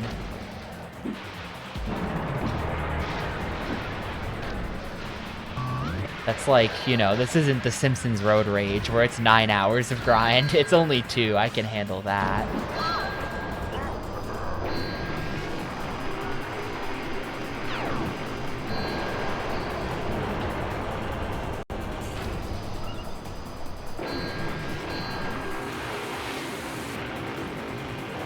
All racing games just become podcast games? Yeah, I mean,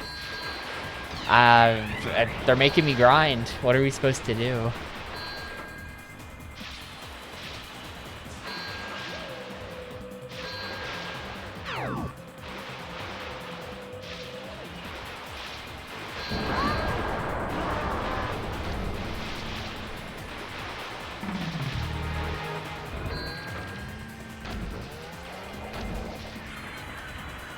Wish you could fire behind you in this game. It kind of seems like you can't. That would be perfect. Eliminate a burger topping from planet Earth. I mean, like mayo, really. The answer is mayo, but I don't know that I would quite call that a topping. You know what I mean? That's a sauce. Sauces are not toppings. Toppings gotta be a physical item. And I'm not really like vehemently against anything that they put on burgers in that sense. What is Zoomer about eliminate mayo? That's just an opinion. What is that? What do you mean? Select your player. That's just an opinion. Nah, tomatoes are good. Tomatoes stay. Why did the youth hate mayo? I didn't know that. I just have opinion. Like you know, that's just how I feel about it. Winter Sport I didn't know that was like the youth hate mayo thing. No, pickles also good. That whole like bubble bass, no pickles shit does not work for me. I am pro pickle for sure. I don't know. I feel like I never really see anything too outlandish on a burger. I've never actually had this before, so I can't fully pass judgment. But sometimes at a place you'll see people putting peanut butter on a burger. Like you'll be able to order one where it's like, you know, oh, and the burger's got peanut butter on it, and it's like, I'm a little skeptical of that. Peanut butter on beef, but like, I've never had it. Maybe it's good. I don't know.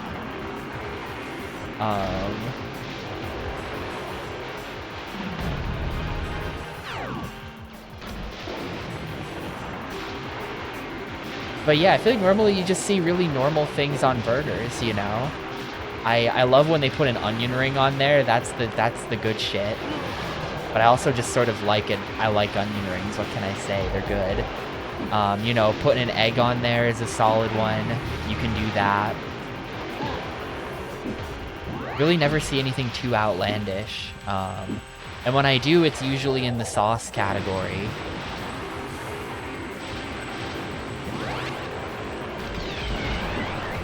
Am I just first trying this?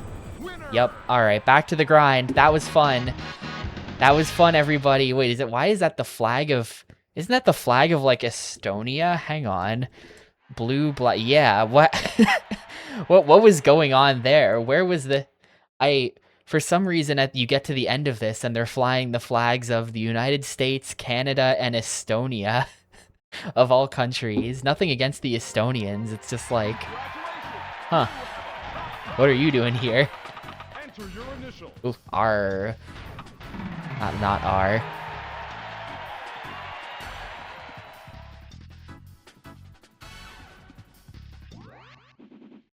Yep, that was a good minute and 28 seconds of new content. It is now time to go back to the grind. It looks like the tracks are not getting more expensive though. It was 75k again. So I guess we'll just grind. I guess we'll just grind.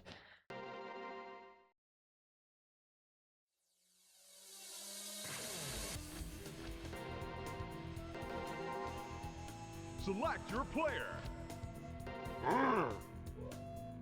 Yeah, I have a hard time giving a negative opinion about this, to be honest with you. Himalayan City. Maybe I should grind. Maybe I'd get more points grinding that track because it's like 10 seconds shorter. 2, 1.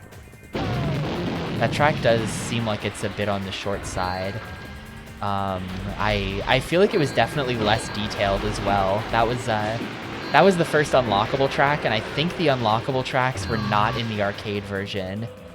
I think that track might have been created for the home console ports.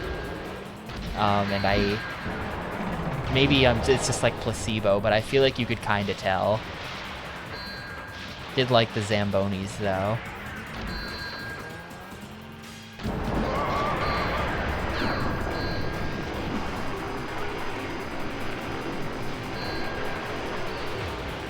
Whoa. Oh my god, what the... We're going out of bounds with this one.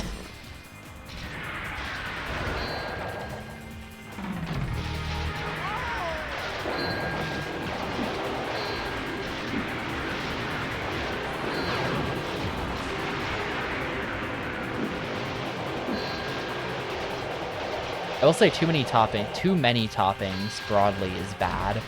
When it's one of those like meme burgers that you couldn't possibly eat because it's just like too tall, that if you gotta cut it in half to eat it, then that's an L. That's just a straight L.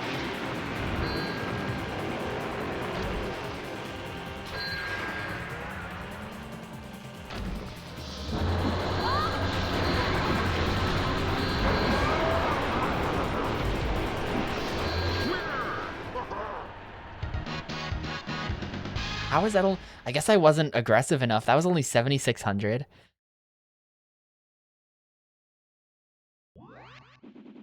Well, that's getting into. I hate when places name things in weird ways, and then you have to order it in a weird way. You know, I'm sure if you work there, you're very used to it, but I just can't, like, it's like if they have a burger called, like, the Big Fucking Dumbass, and then you have to be there, and the waiter's like, all right, what can I get you? And I'm like, I'll have the Big Fucking Dumbass, please. And it's just like, I just feel like an idiot, you know? Places do this with, like, sizes. They, like, come up with cute names for their sizes for things, too. And then you just are like, yeah, I'll have the big boy serving of that. And it's just like, I'm... just like cringing at myself ordering. I don't like when places do that.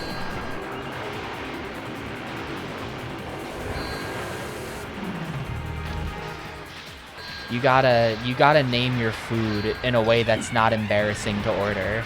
if you're owning a restaurant. To any restaurant owners in the chat, like, don't come up with weird names. You're not clever. You're just making the customers uncomfortable. The customers being me.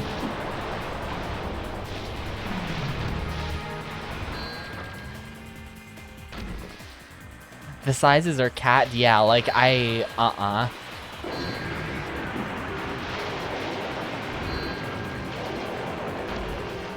There's this like chain ice cream place out there called Cold Stone. I haven't been there in I don't even know how many years, a really, really long time. But their sizes are like it, love it, and gotta have it. So you'll say, yeah, I'll, just give me the love it size, please. And it's just like, what is this? I hate that. It sticks with me to this day because I don't like it so much, even though it's been like at least 10 years. The fuck tapioca in particular burger. I would order that though. That would be funny. Yeah, exactly, E-Tanks.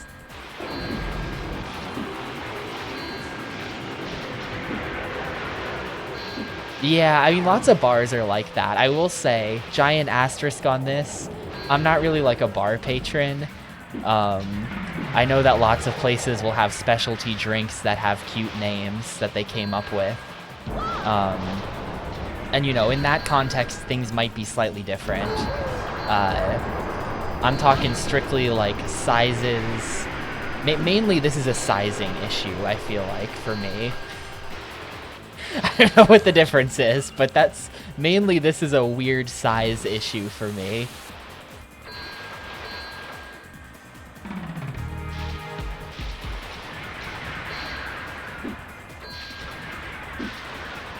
Yeah, now personally I think that's dumb, but that's also very common, so it's a bit different.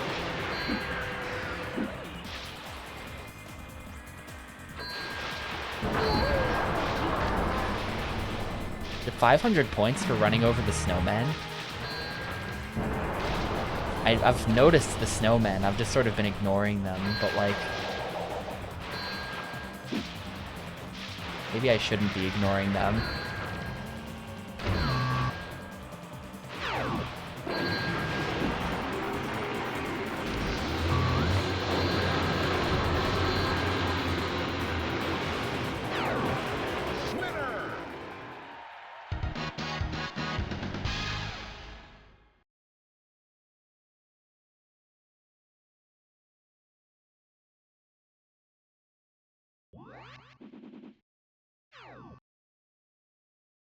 Three, two, one.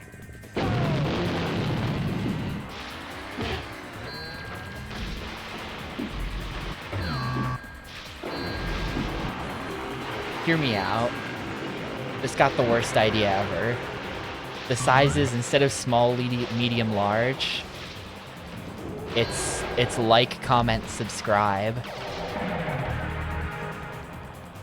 With the subscribe being the highest tier of wanting something, so of course, so you get the biggest.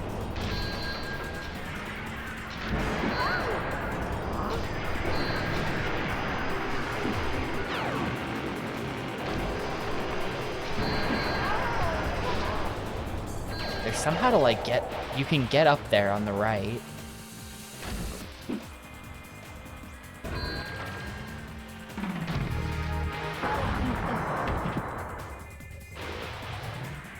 Definitely has to have been done, but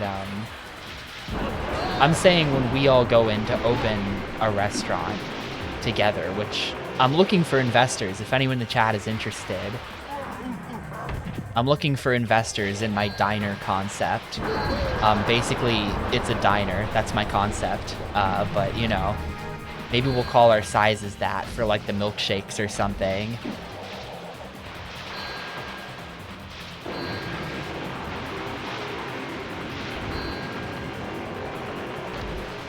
Emoji burger. Back during like back when they were trying to pretend that NFTs were a thing, there was like someone did the Bored Ape burger. That was a real location.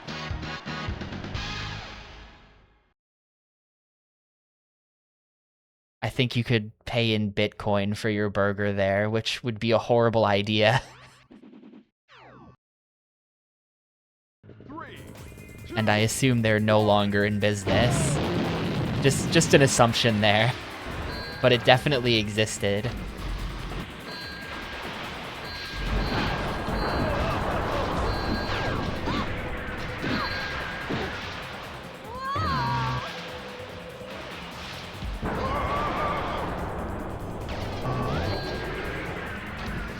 Yeah, I wonder if Hear Me Out.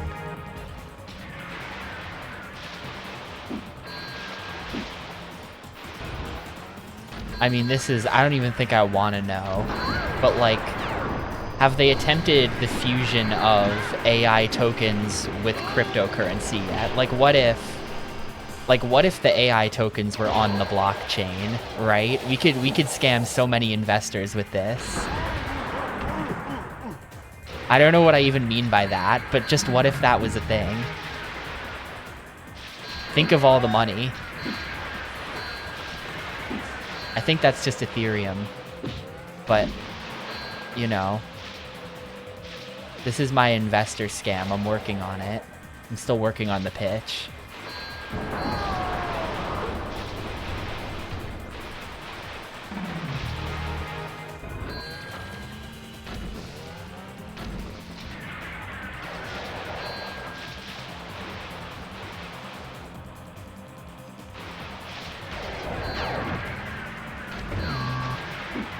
How is that guy still alive? What? Get out of here.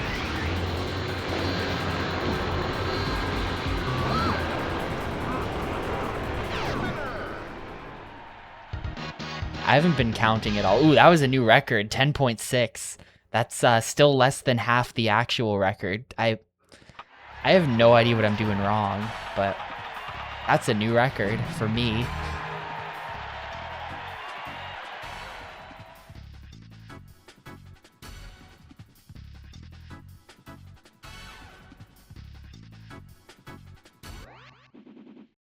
Well, how does that fit into the sizing chart though?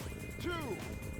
I think, also I think that in this scenario, the small size for like small children would have to be the Game Boy, or even the Game Boy Micro.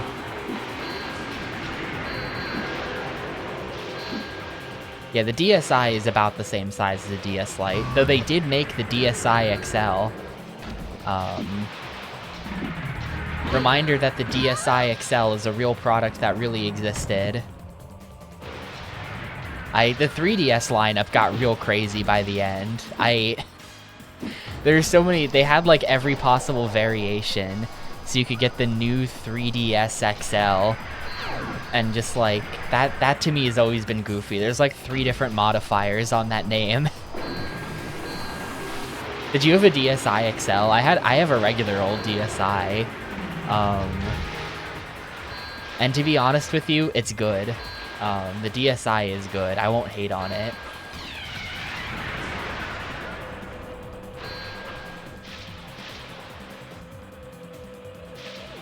It's especially fun because you can hack them. Like, you can't hack a regular DS because a regular DS doesn't really do all that much. But you can hack a DSi and then load DS ROMs off the SD card, which is awesome. That's like a relatively recent development. You couldn't do that at the time.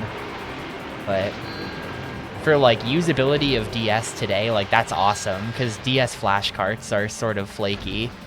And that being said, I do own a DS flash cart. I am the owner of a Supercard DS2, the legendary Supercard DS2, which I have no idea if that thing still works because I haven't used it in forever. But, you know, if you can just load ROMs onto the SD card, that's a billion times better. Where are we at? We must be like halfway there. We're at 51.2. Okay. Select your player. Select your track. Lost Himalayan City.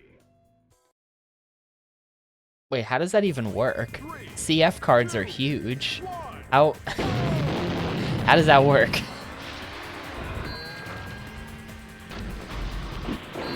Is it one of those like weird slot 1-1? Yeah, it's got the GBA cart. Yeah, okay, I see.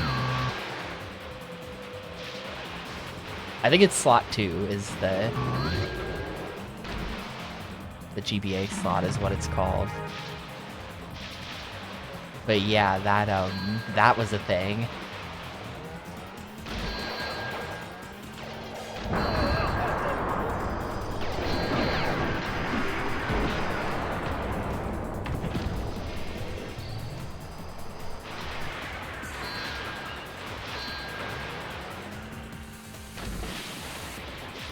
I don't know. It's true that a 3DS will also do most of this stuff, slash all of this stuff, but I don't know. Apparently like 3DS prices are up. Apparently the kids are all getting into 3DSs. I don't know how true that is, but it might be true. I kind of never loved the 3DS. I do have one. I have like a base model 3DS. Because the base model came in like a purple that looked really nice, so I bought the base model.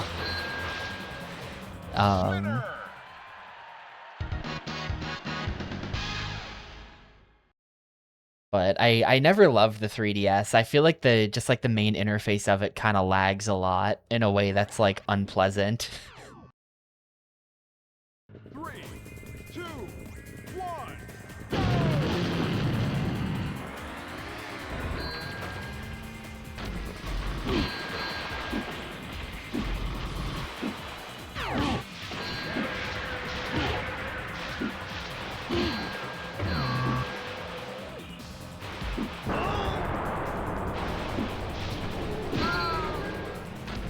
The Vita was better anyway.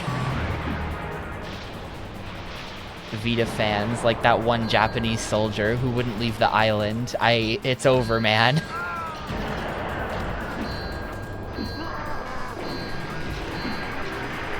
The Vita was pretty good though. I mean, no it wasn't, but it was a software issue. It was a software issue with the Vita.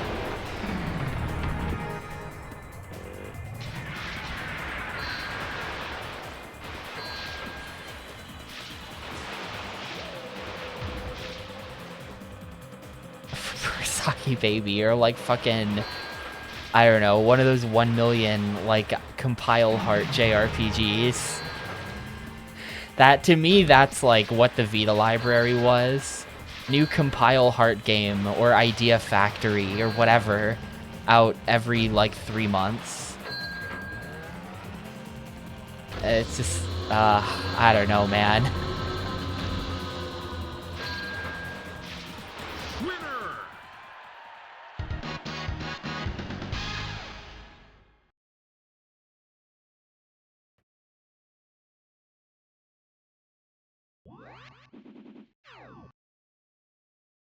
Three, two, one.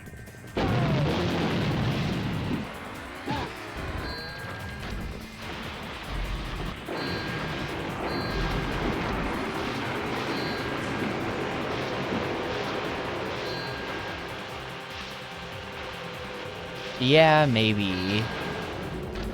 I don't know. I feel like whenever, I haven't used my Vita in forever, but when I would use it, I just got the sense that it was kind of a fragile device that I had to like be careful with and respect and stuff, compared to like an original DS or like a fucking Game Boy Advance or something, where it's just like if I feel like if I drop a Vita, it's gonna break. I do not feel the same way about a Game Boy.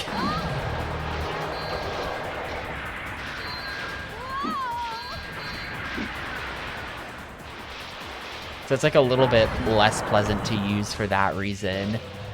Kind of feel like you're holding something you have to be really careful with. At least that's me. That's just like a me thing, maybe. That's how I felt about it at the time.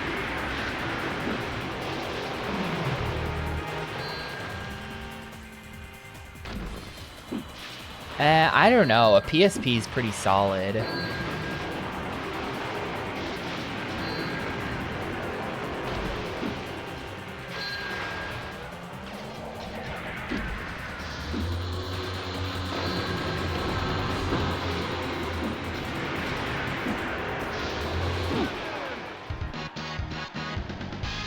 2DS is a brick. Yeah, that like the wedge-shaped one. It's like a designed for use as a doorstop. 3, 2, 1.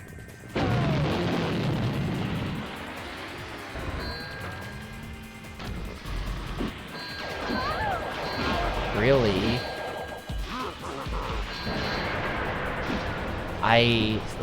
All my stuff still works. My PSP is currently without a battery because the battery finally, you know, blew up.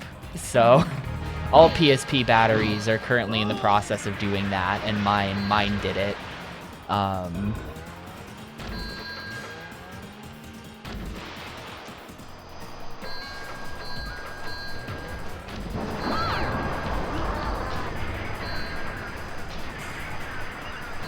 Ah, here's how you do it.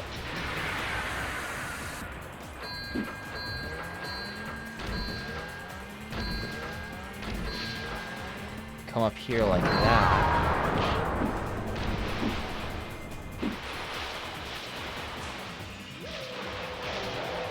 I think that's just objectively better for points. Hey, Grospaz.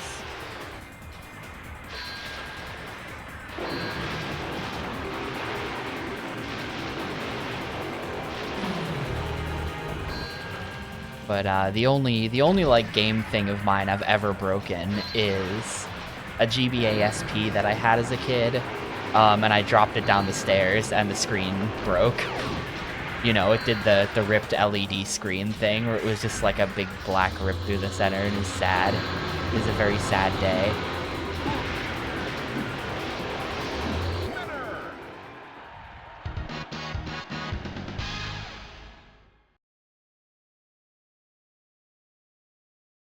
I think that ought to be enough. New record as well, just saying. I think that ought to be enough to get the next track.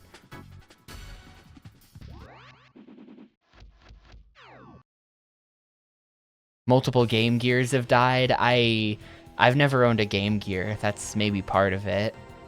I'm a Game Gear non-owning person.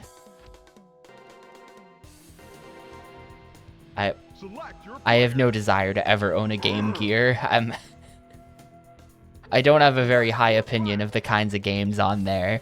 To be honest, I'd like literally only be interested in the Sonic games, and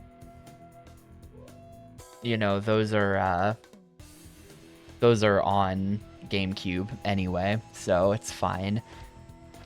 Logging run.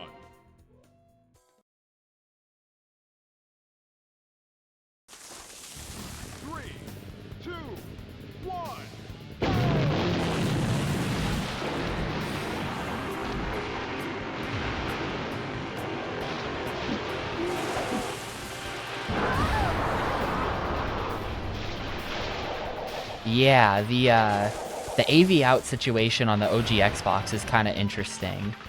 You know, because if you have the S-Video adapter, that's a thing. But they sold this like component adapter thing. It's like a breakout box. It's very weird looking. It's not just like component cables for the Xbox. The official Microsoft solution was like a weird breakout box thing. And it's called the Xbox HD Kit, or something like that. And that thing can be kind of really expensive, actually. I don't know how expensive the OEM S-Video can be, but I could see it being the same way.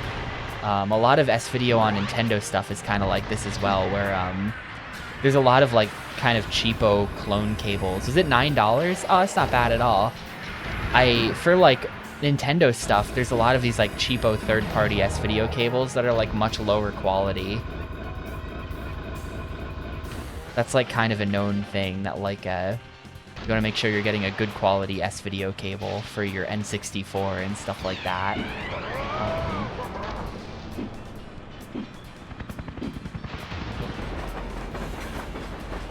Wait, if I land on top of the train, I bet you get an insane speed boost. Yeah, I'm in like 5th now because of that. You definitely have to land on the train.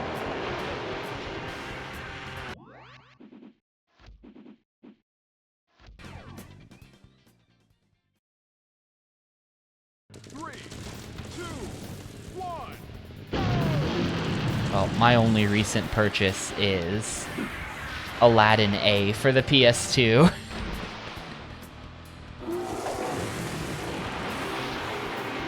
Kind of a stupid idea, but like Aladdin A for the PS2, you know? I tried translating the manual, but it like still didn't make sense, but the manual definitely explains. The manual definitely explains how the game works.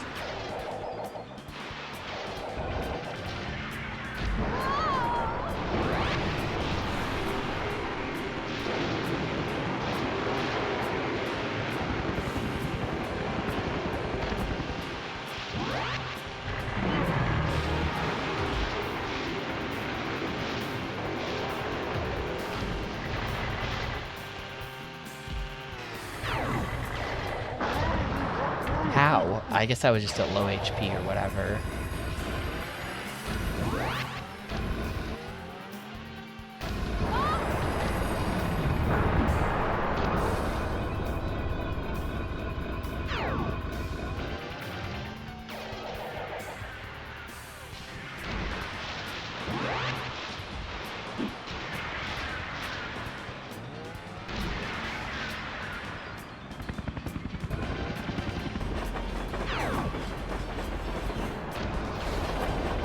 Oh yeah, that's really fast. You definitely have to land on the train. It's the only way. If you miss the train, you just lose.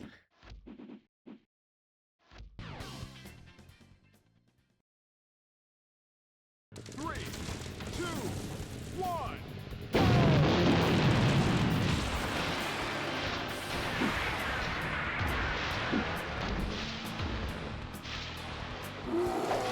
Look at the bear. Look at the really low frame rate animation on that bear. The bear, like, lags. The game's not lagging. The game's running at 60 FPS, and you can just see that the bear is animated at, like, 10 FPS. Tops.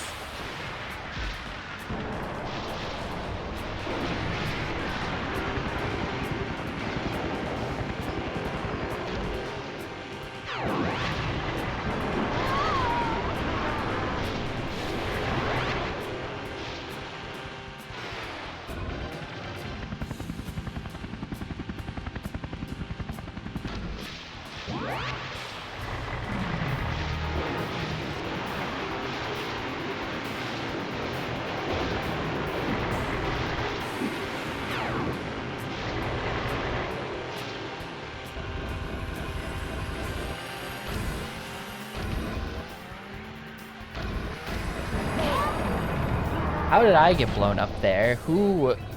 What?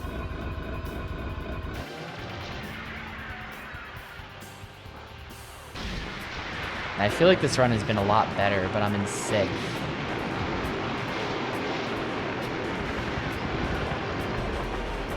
Probably can't win this.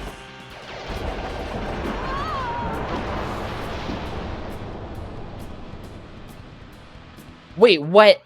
No, did you see that? Did you see what they just did to me? I was losing anyway, apparently. I blew someone up, and then they blew someone up, and then the respawn teleported them past the finish line so that they would beat me. That is some bullshit.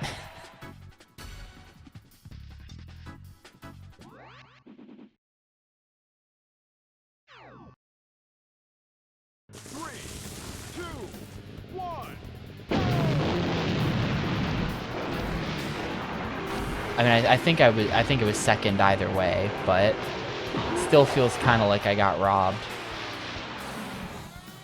What is happening? Oh, I'm pressing the wrong button.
I'm in 7th, like how? I kind of don't understand this track or something. How'd I end up in 7th? So what if I don't? What if I just stay in the center and we hit these 2 boosts? Is that better? It kind of feels like it's not better.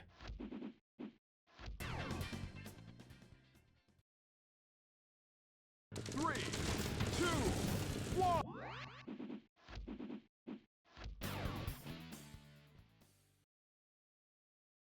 Three, two, one.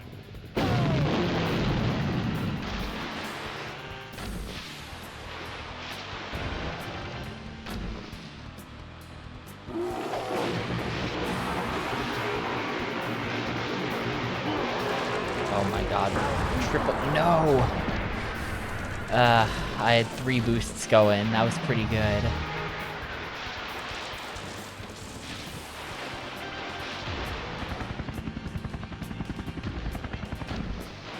Missed the upper route there as well. It was really bad.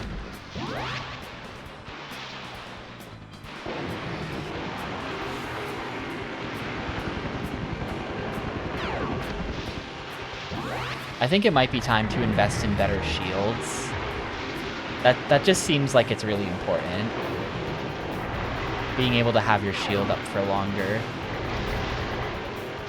With the amount of crap people shoot you with, it just kind of feels important, maybe.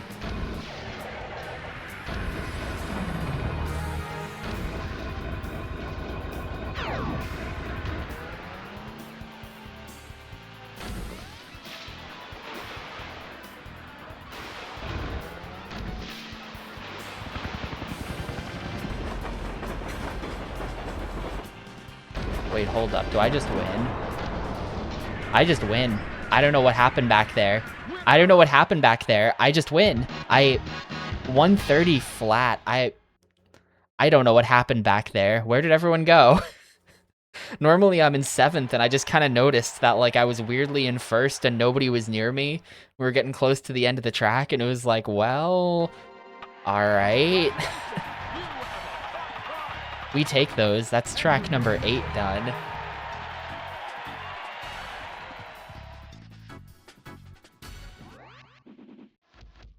Not new player. I wonder if I can get wonder if I can get the whole game done today actually. Maybe it's possible. Select your player. Did I go into points mode? Hang on. Yes. Was that 7 seconds over the top score? That's crazy. I just wasn't getting shot by people at all, so I ended up finishing really fast. Let's try...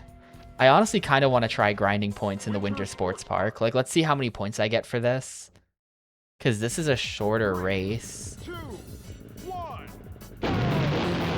You know, I only did this once. Maybe I just got lucky or something. But the one time I did this, it was 1:28. So if this race is like 10 seconds faster and ends up getting me about the same number of points, then that would be really good.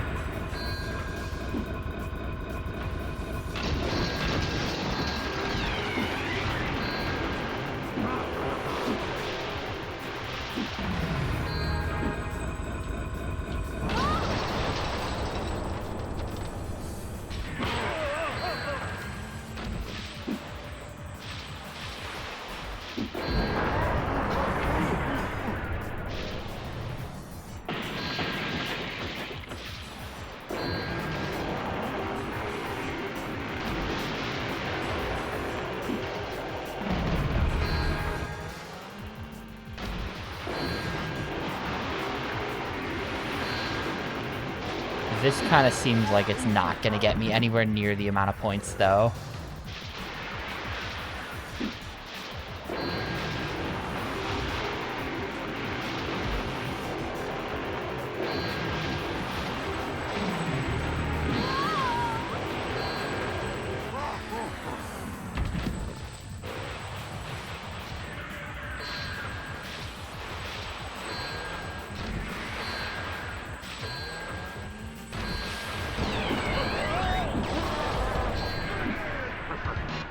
Yeah, like how much is that? 6,900 and 135? Nah, super not worth it. Super not worth it. We're gonna go back to, I think we're literally just gonna keep grinding Himalayas forever. Select your track. Lost Himalayan City, my beloved. 3, 2, 1.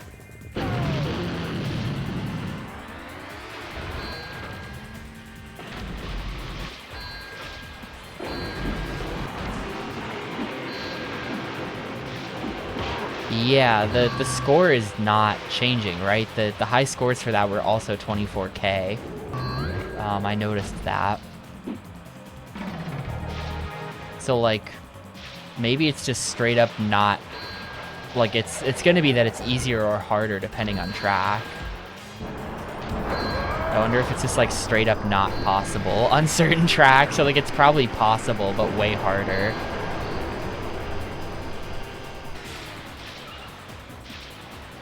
This is 100% the play for points. You go up here and get this stuff. Each one. Ah, really? What?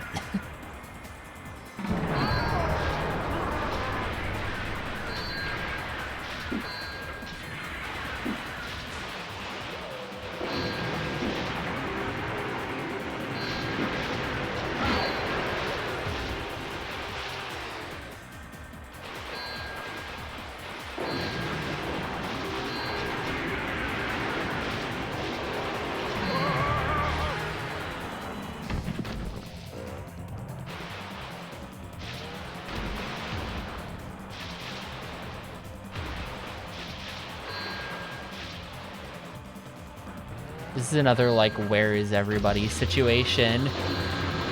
Where is everybody? Look at the radar. Nobody, wait, who's shooting at me? What? Nobody was on the radar and I was still getting blasted. Whatever. But yeah, that's like 6 seconds slower.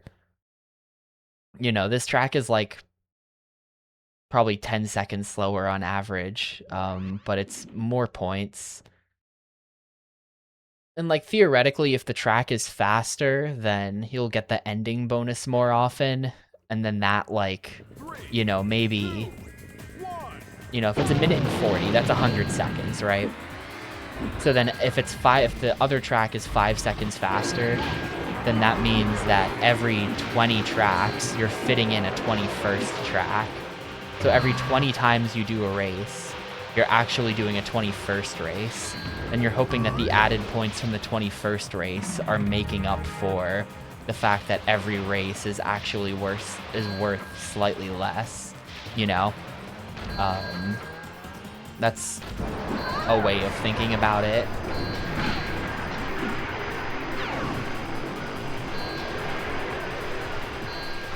Oop, I missed the, completely missed the right path there.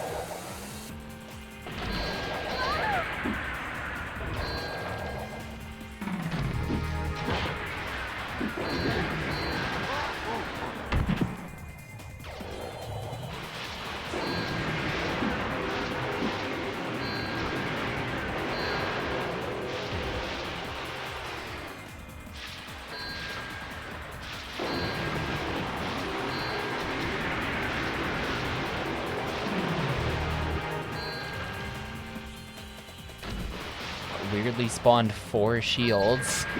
Alright. Taking the hint.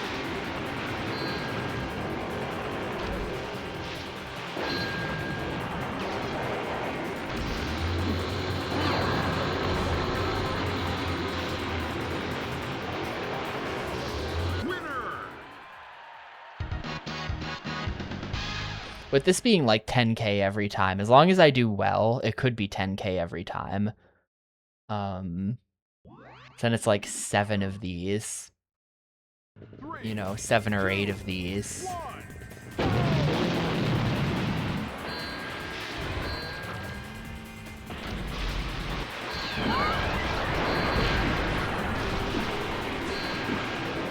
get the next track unlocked.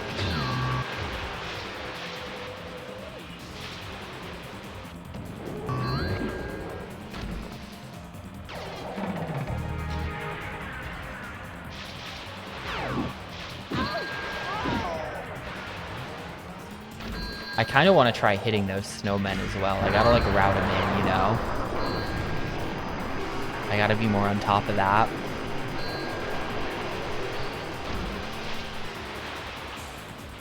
I don't know. It could have some kind of like crappy DLC that just like doesn't work. You know, it's got some kind of server to connect to that shut down 10 years ago.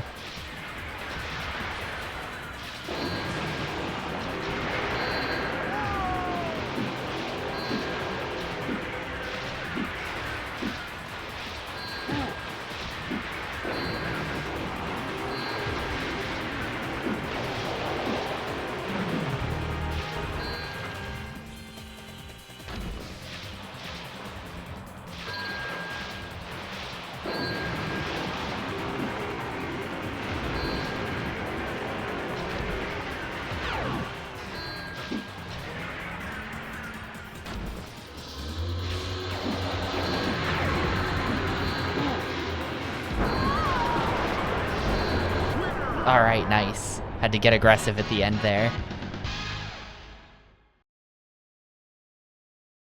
I have very little faith in any PC games from like the 2000s, you know? If it's older than that, then it doesn't connect to the internet, so it's fine and it will work.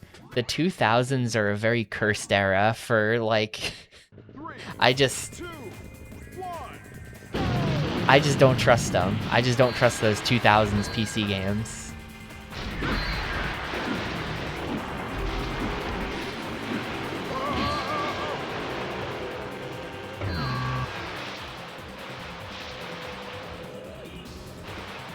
Drive 3R got a Ubisoft retail re-release that removed the DRM. Interesting.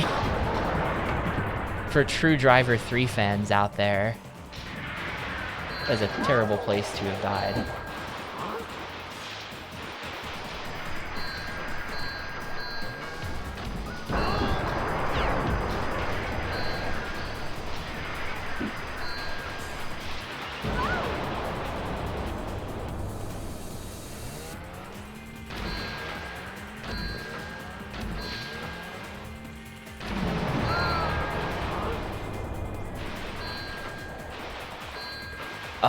Securom was a thing, yeah. I don't know every game that it was on, but it was definitely on Spore, because I had Spore. And the DRM on that was terrible.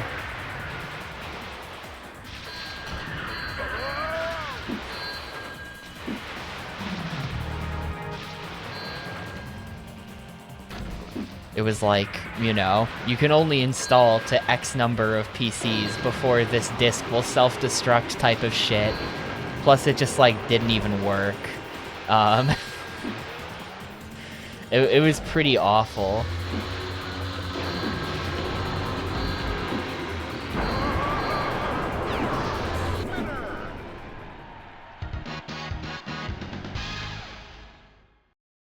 I don't think I still have my PC copy of Spore, actually. I think that it might be...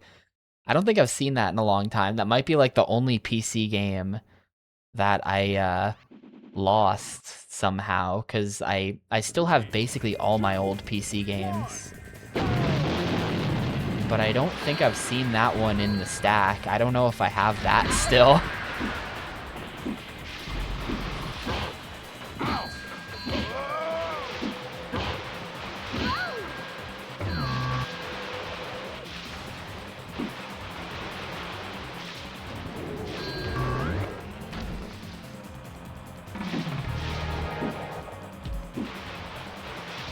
Yeah, that, I don't know. I don't know how to feel. I don't know how to feel about Spore as a game. Don't send me down here, damn it.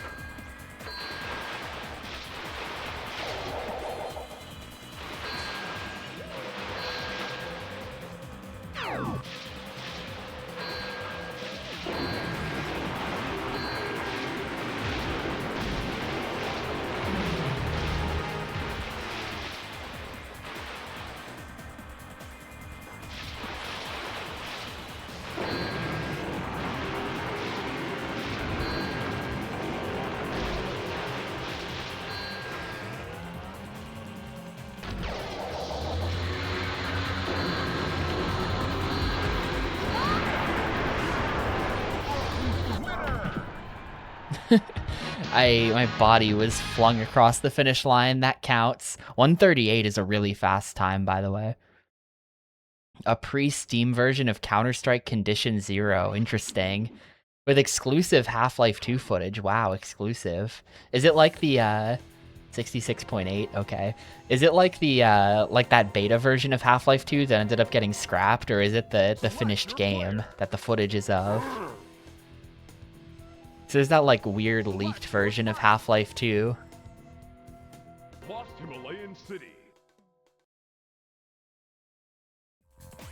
3, 2, 1.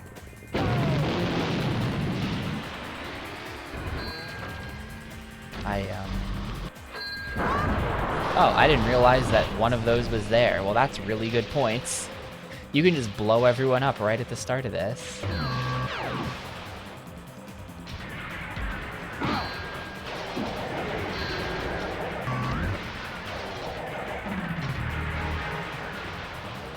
Oop, I completely just did the wrong thing there.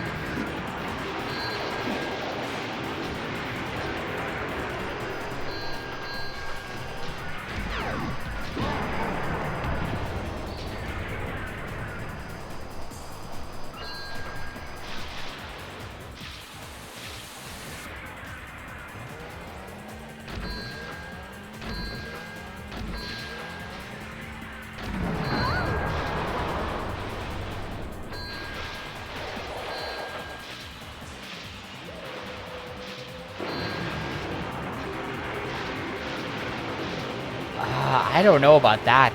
I don't know. That is a part of the story that I've not heard.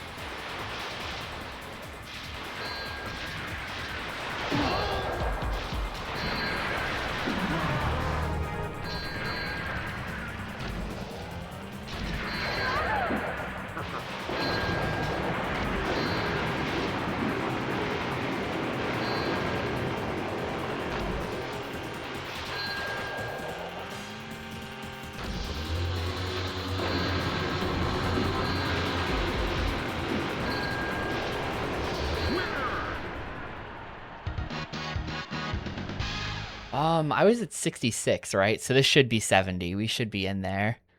This ought to be a new track. I think I'm gonna maybe, it depends on how quickly I can beat the actual new tracks, but there's a shot that I could get all of them here.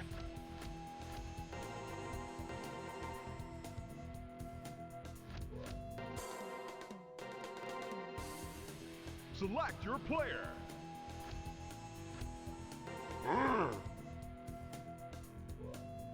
Select your track. Let's see, so this new one is UFO Encounter.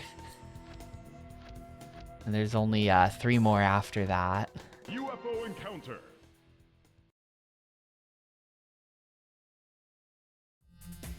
3, 2, 1.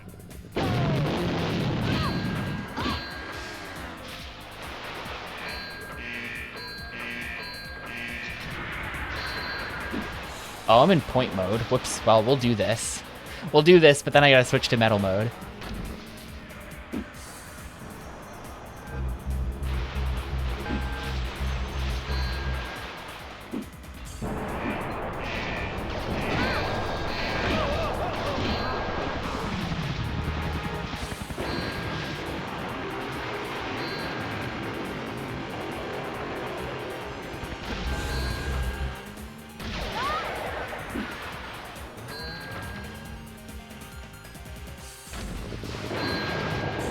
Well, obviously you can go in here. Yeah, check this out.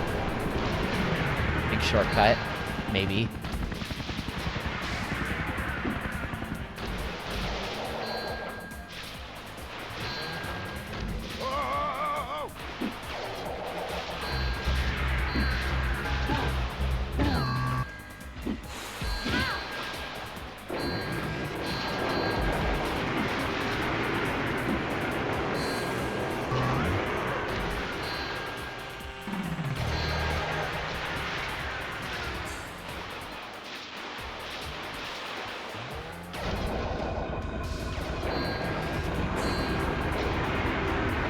How am I've been in second like this whole time. There's some dude who knows a shortcut I don't, and he just wins. Not that it matters in points, but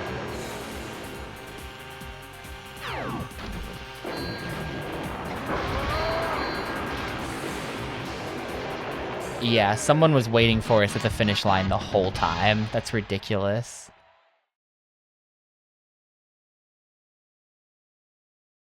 Well, there's some kind of shortcut that I'm gonna have to figure out about that.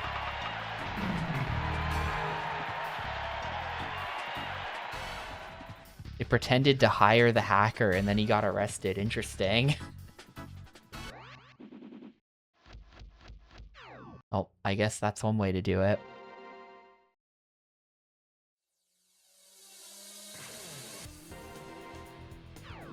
Anyway, I'm gonna step away for a sec. I will be back in like 2 minutes, and then I guess we start grinding attempts at the medal on that one. But yeah, I'll be right back.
All right, let's do it.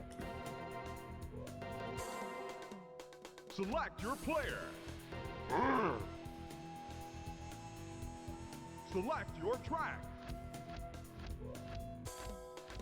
I really don't want to have to spend points on Encounter. I really don't want to have to spend points on more upgrades. 2, Shield upgrade is definitely the most important one.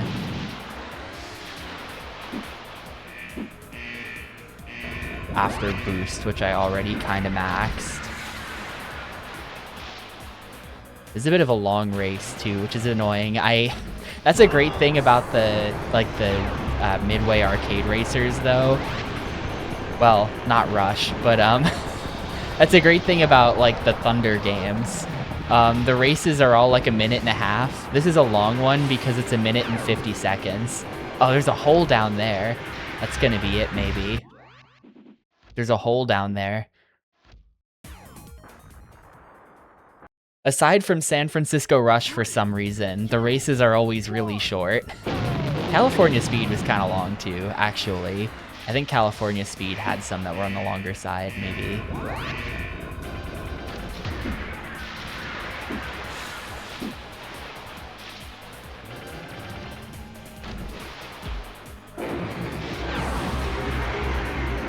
Oh my god, those trucks are just like brick walls. They're bad.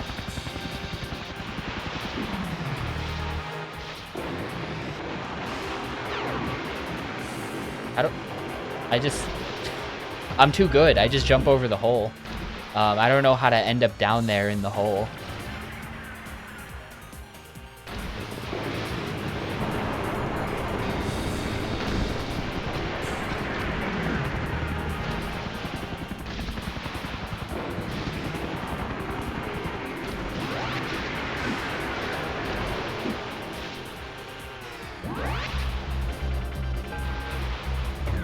Maybe I go right there. That seemed like it was an option.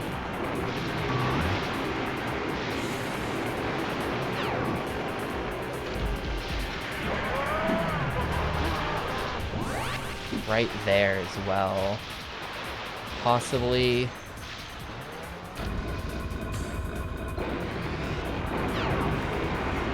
Come on, he's up there. I'm boosting like crazy. It's not gonna be enough.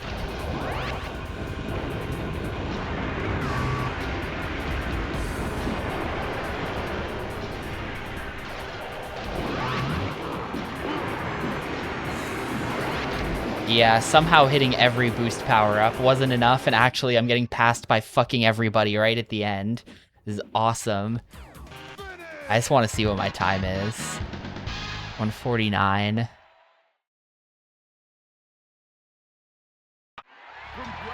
That was the top time.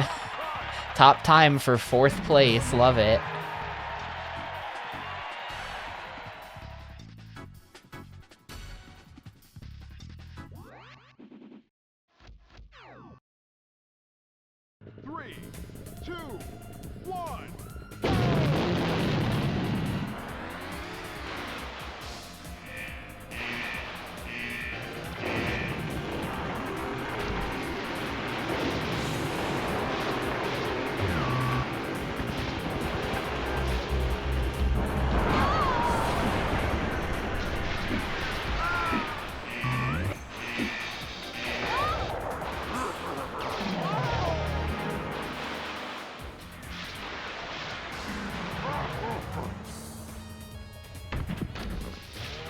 Yes, I get to go in the hole.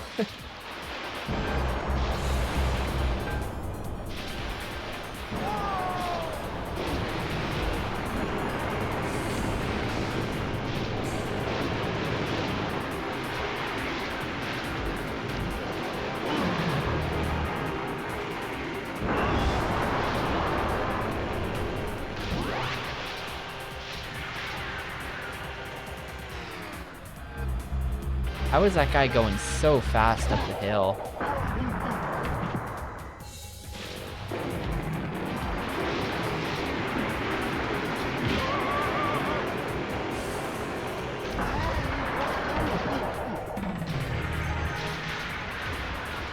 Let's try a left here.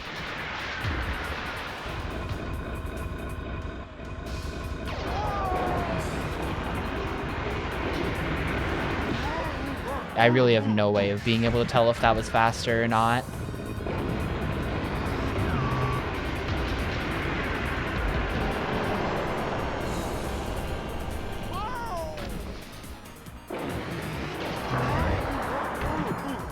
I got killed like they literally, I don't know, man.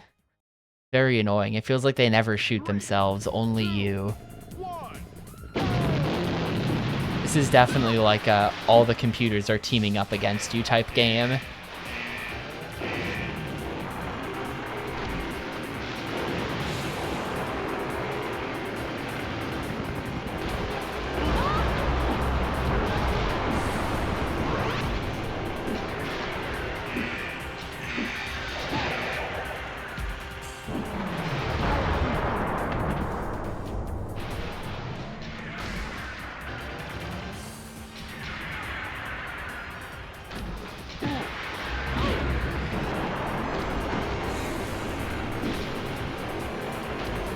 Well, so this game, there's a lot of grinding you have to do.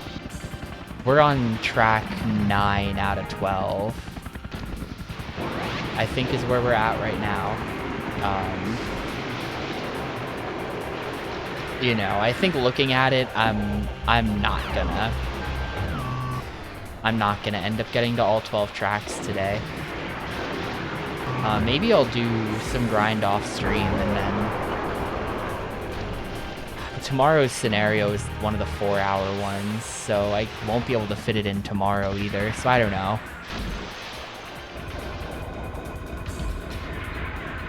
Especially because it could take like any amount of time. This is just random. I'm not 100% sure what I want to do. How am I getting shot from behind there? By that much stuff. It doesn't even make any sense.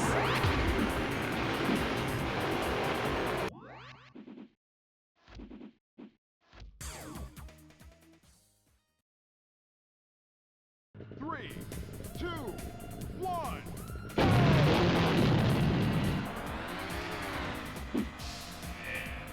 Maybe I'll try expert mode.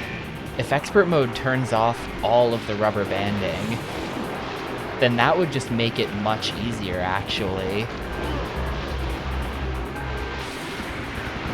It says it turns off catch-up mode or something is what it said. It had some kind of name for it, which might just mean it turns off them going slow to let you catch up to them.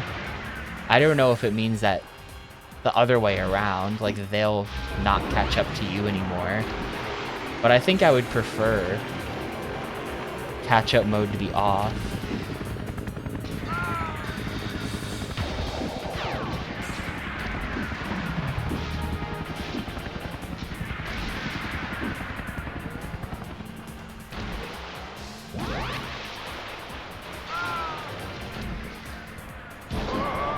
Yeah, unfortunately there's no Damn the Torpedoes in this game. He's not here. Who am I supposed to pick?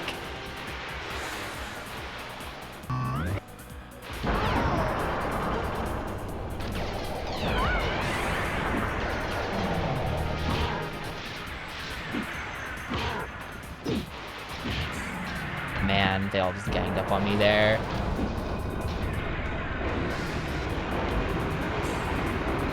It's second though. Some guy is in first and is just so far ahead that you can't even see him. Like, it kind of doesn't seem like catch-up mode exists when this is possible. When it's possible for some guy to get so far ahead that you can't possibly see him, and then he's just waiting for you at the finish line, that's like, when did he finish? I would love to know, and they don't tell you. It's like if they told you, it would expose the lie, you know? Like that guy just teleported. So, like, I'll never know. Like, they don't tell you what the other racer times are. You only get to see the high scoreboards, which isn't very useful for anything. 3, 2, 1. Ow!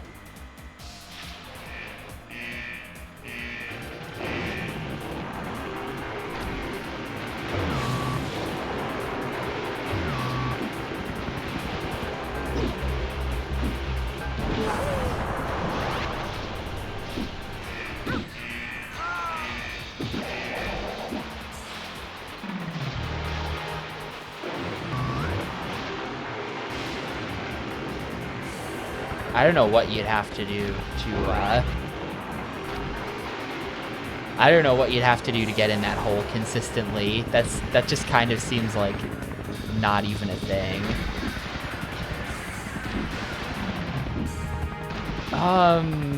Not really.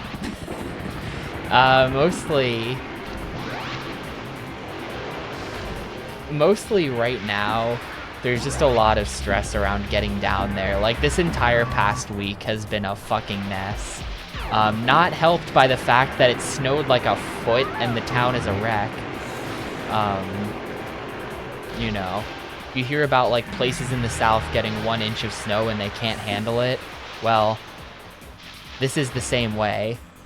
You get 1 inch of snow here and they cannot handle it. My steering was like disabled there or something. It was really weird.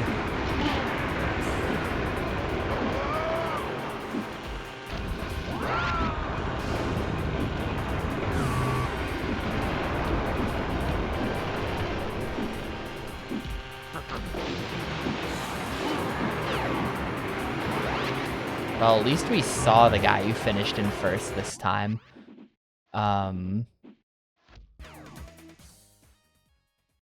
But yeah, it's just a big fucking mess this past week.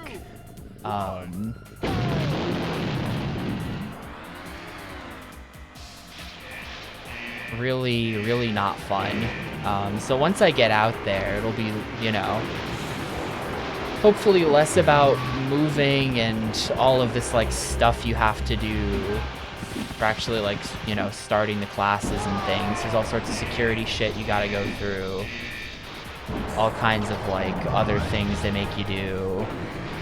Just a big pain in the ass. I kind of just want all of this to be over and done with and to be in the classes themselves, even though I'm also, like, pretty certain that I'm gonna fail the classes. I've harped on this endlessly to everyone I know, so I'm sorry, but I'm doing it again. But, like, the pass rate's only, like, 65%. And, like, that does mean that more than half of all people pass. But it also means that almost half of all people fail. And, like, I don't like my odds, you know? I've played enough video games to know that, like, when your odds of failing are 35%, they're basically 100%.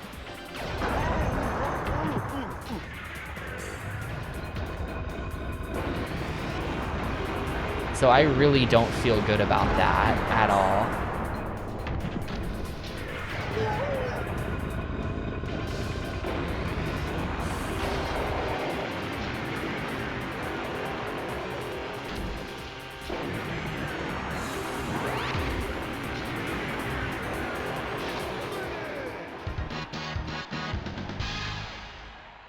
A glass half empty kind of guy. I don't know.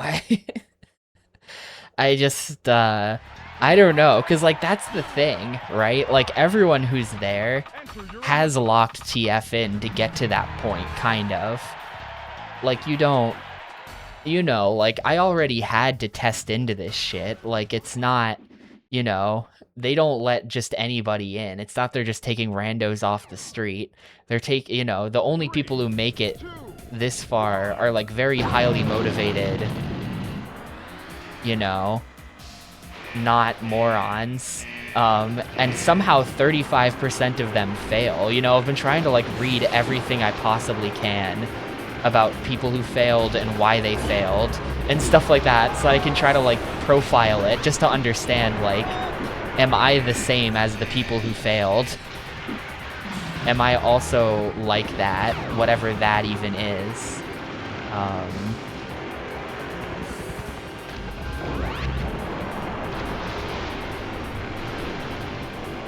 So, it's...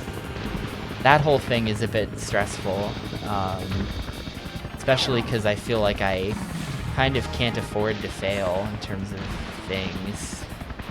You know, I really have to not fuck this up, but it is extremely fuck-upable.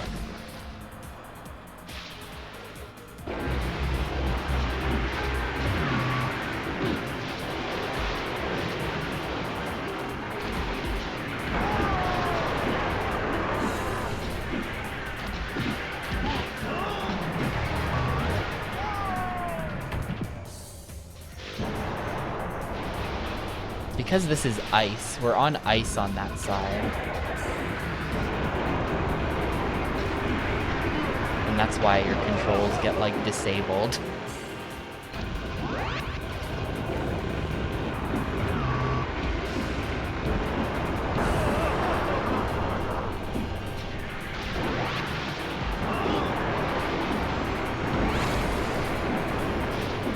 Well, this time everyone was right there, but they were all just moving at my boost speed, so... yes, it does. It's everyone who gets there and either fails or quits. I can't imagine quitting after, like, uprooting your life to go to Oklahoma City, though. I do know that a number of people quit after passing. You know, like, you get to your facility and then you're just like, fuck this, I'm out, and you quit. I know a number of people do that. So the certification rates are a little bit under where they should be because of that. But that's like a whole different filter. Like, really, this whole thing is just a very long series of filters, is how I've been thinking about it. Like, you know, you apply, there's a filter to even take the test. Then you take the test, and the test is a big filter. Then after that, there's medical and security and all this other bullshit. And those are just a number of filters. So by the time you get to Oklahoma City, you've already passed like 5 filters where, you know, some percentage of people are getting filtered. You know, 20% of people get, well, no, what am I saying? Yeah, some percentage of people get filtered by each of those. So then you get to Oklahoma City, and then there's the filter there where you can fail the training. And then you go to your facility where there's failure to certify. So it's really just like many, many, many filters. And the percentages are known for each of these filters, but when you start multiplying them together, right, because that's how statistics work, you know, it's like 0.65 times 0.7 times 0.4 times this. Before you know it, the number of people who applied who actually get the job are like under 1%, you know? So it's like, what are my chances of being in that 1%? You know, at this point I've passed a number of filters and we can disregard those. But your odds are just never good. The odds are never good because there's too many fucking filters. Somehow that was the same time I always get, but it was 4th instead of 2nd. But no, it's not 80% pass. It's lower than that. This data exists. There are people online who contact every class and find out the pass-fail rates and gather all of this data into a spreadsheet. And the combined pass rate over the last couple years is 65-ish%.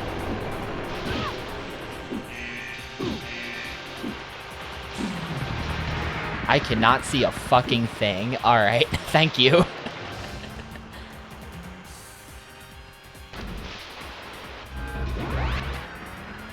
I don't know. You know, again, I'm not really convinced that people quit mid-academy. That seems like something nobody would ever do. I can't imagine the number of people who do that are high.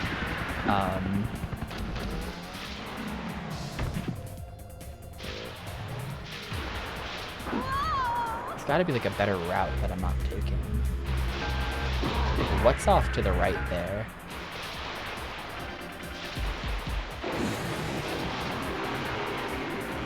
But, you know, 65% of the people who arrive at the academy pass. That's the number. And this is, it's for air traffic control, Alenko.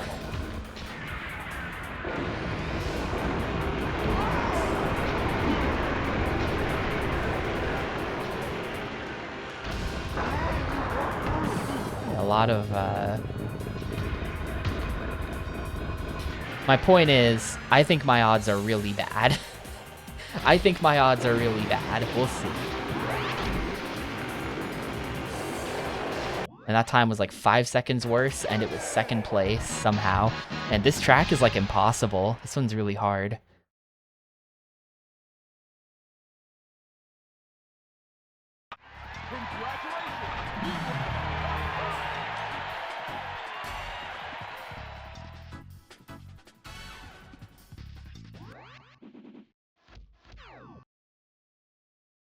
3, 2, 1. I mean, you know, I will continue to be a giant pessimist, but also I will not allow it to affect the outcome, you know? That's a key insight here, you know? I'm convinced I'll fail, but I am not going to let assuming I'm going to fail stop me from trying as hard as physically possible to pass.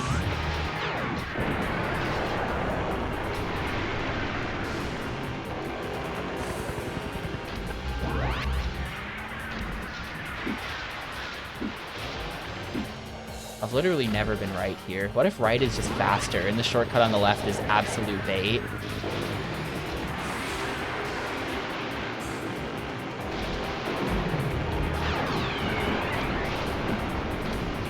I think that shortcut's bait. I think that's a bait shortcut. I think going right is better.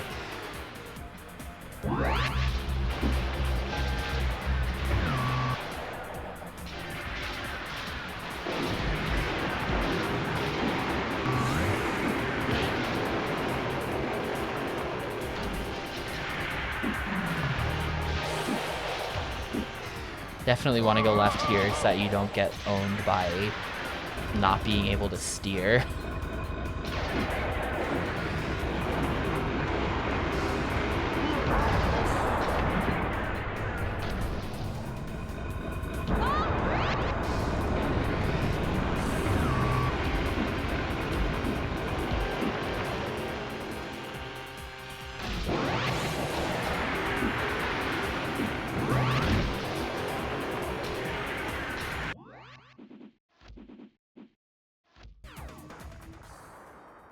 No. I do not consider that to be an option. 1.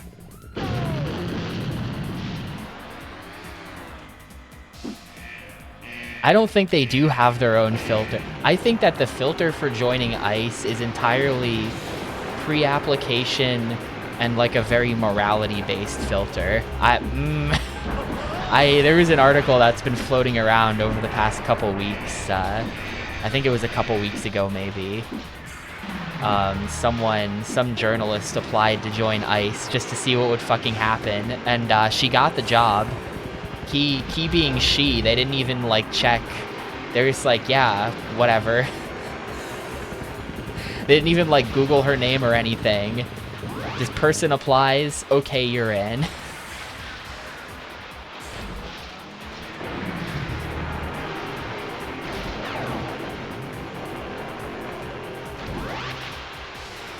You know, the filter there is, are you the kind of person who would do that, you know?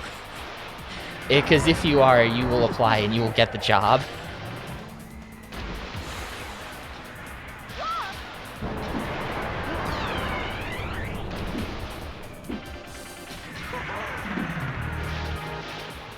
Sucks there's no way to get that shield and go left.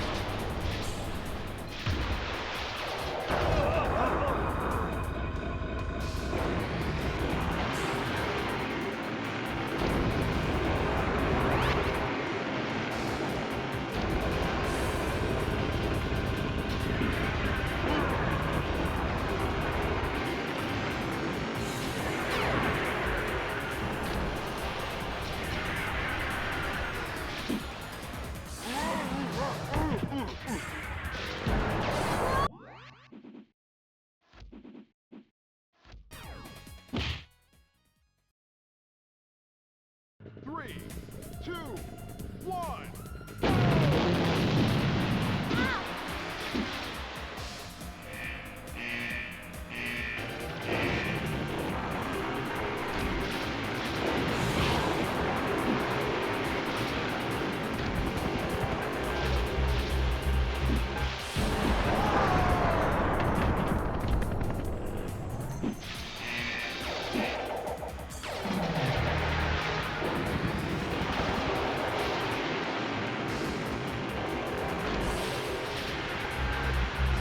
Yeah, you really gotta go over the...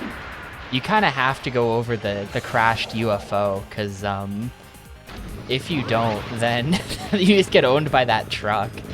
The truck is bad. You just bounce backwards off of it.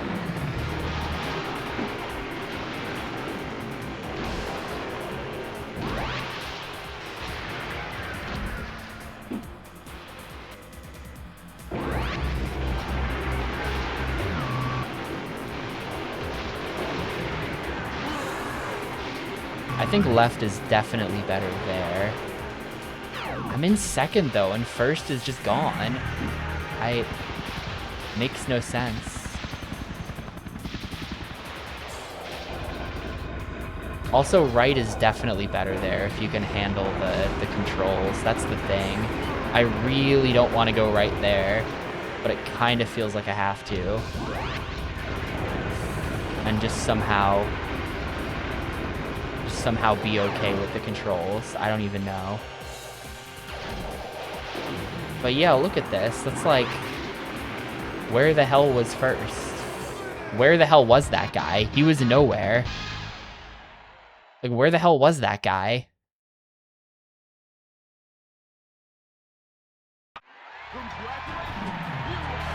The time wasn't that good, but it was second. I've done way better than that and gotten like 5th.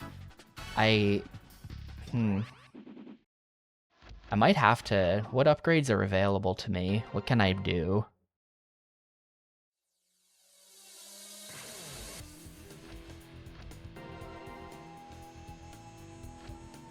Boost time, shot accuracy, number dropped, blast radius, shield strength, chain length, spray time. None of this stuff actually seems that useful. There is this. This menu is ass, by the way. Can I just say that this menu is garbage? I could invest points into my top speed or my handling or something. Now, I feel like this is a scam, to be honest with you. Because of the rubber banding, I feel like investing in top speed is actually literally a scam. So I'm gonna dump all 13,000 of my points into handling, and we're gonna see if that lets me handle on the ice. I'll do some acceleration too. We're gonna try this.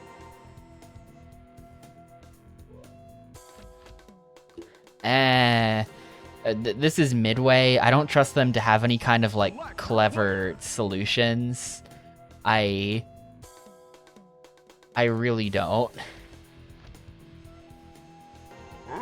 Like it's Midway. Select your track.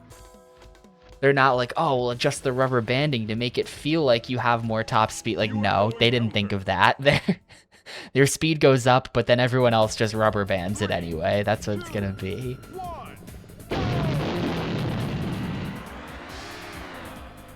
Like, look at that guy just zip ahead of me at like 1 billion miles an hour. That's how it is. It does not matter how fast I'm going.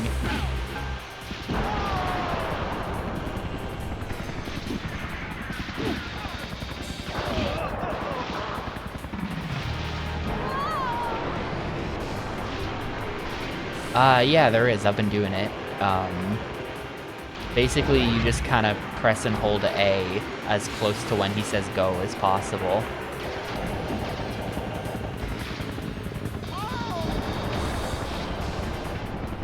I wonder if it's like a, this is like a thing. I think this is like a patented thing that Blizzard did. They patented like a queuing system, like a system for, auto queuing players into matches for Overwatch based on cosmetics, with the idea being that players with no cosmetics would be auto-matched into games with good players who do have cosmetics, and then they would lose to those players and then feel like they would be better if they bought the cosmetics. It's like a whole like crazy psychology thing. I feel like was that Call of Duty? I thought that was Overwatch. But I feel like maybe Midway is doing a similar thing to me here with how this is kind of a close match. Oh, how I'm actually gonna win? Yeah, I feel like it's literally like you will lose over and over again until you give in and buy stuff, and then we will let you win. And so then you will learn to associate buying stuff with winning. And then whenever you lose, you will just start buying stuff. I feel like that's what they just fucking told on me. Like, the stuff that, like, having that extra handling changed nothing about that race. I feel like I just got lucky and finally won. But, like, look at 145. Like, that's...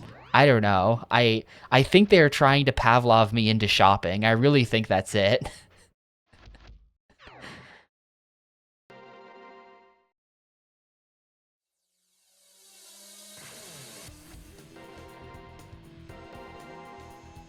Select your player. Anyway, back to the points grind. Select your track. Lost Himalayan City. 3, 2, 1. I think the acceleration probably has helped on some level.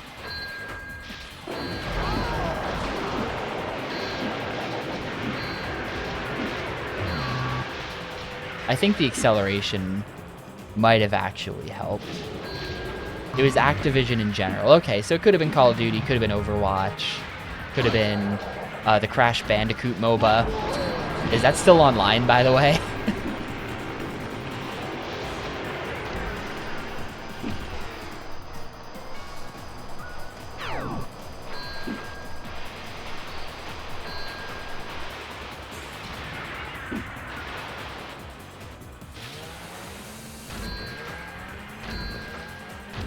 Ah, I didn't make it.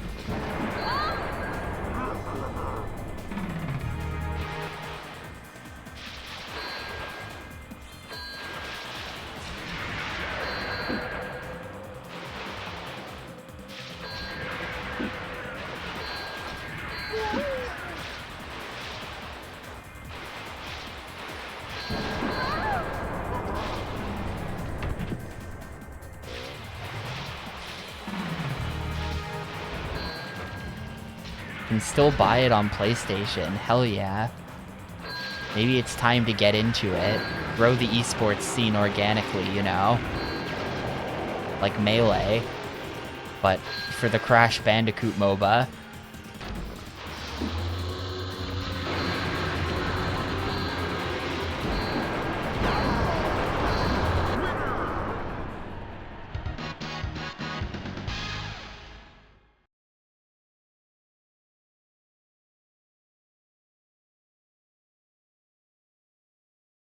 Nah, it was not canceled. It did actually release.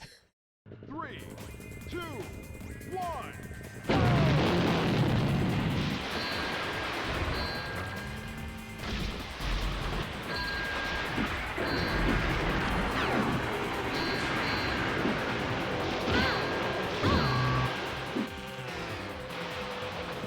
I don't know why. I don't know what they were thinking.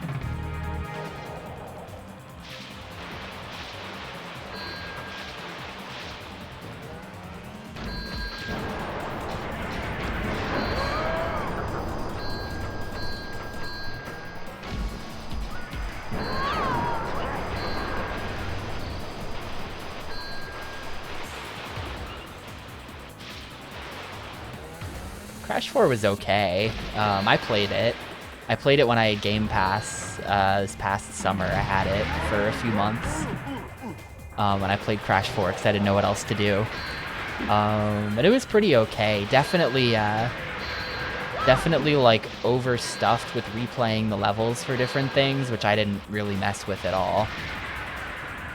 Definitely a whole lot of like, now you can replay all the levels to get, you know, the platinum relics. Now you can replay all the levels for the gems. Now you can replay every level as this. It's just like, shut up. Shut up. Like, if you're a completionist, Crash 4 is your worst nightmare. Do not recommend that game to anyone who likes to get all of the stuff in a game.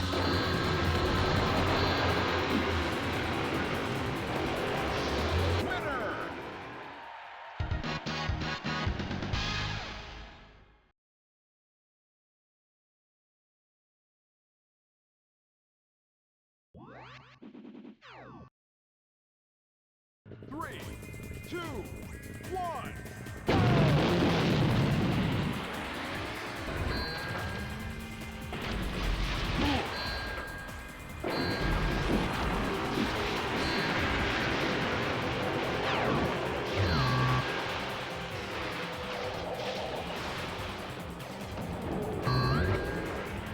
Yeah, I mean, I think I kind of remember thinking that the game got worse as it went on. Like as you get closer to the end of the game. I don't generally like the way it feels like overstuffed with gimmicks in a different way than, say, like Crash 3 felt overstuffed with gimmicks, of course. Oh, you can take that and then also do that?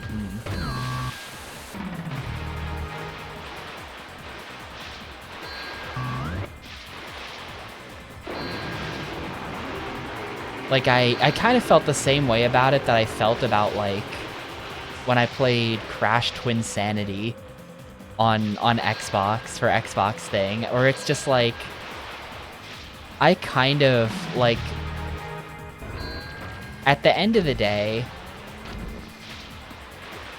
the ideal best possible Crash game for me is one that is just platforming levels, you know? Like, that's not to say my favorite game in the series is Crash 1, because Crash 1 has other problems, but, you know, I am most interested in a Crash game that is, like, at least 80% just platforming, you know?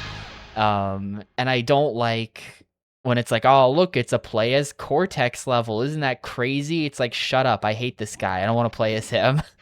Like, you know, these are, like, stupid, boring methods of play where you have to, like, slowly shoot enemies, and it's just like, no. What are they thinking with stuff like that?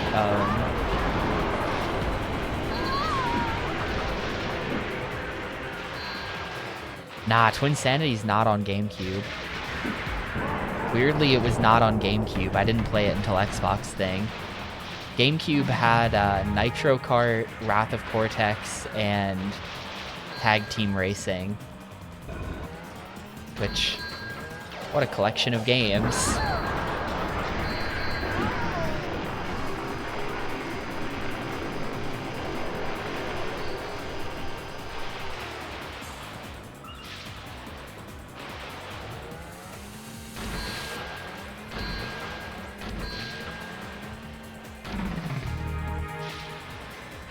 Oh yeah, at least it's not.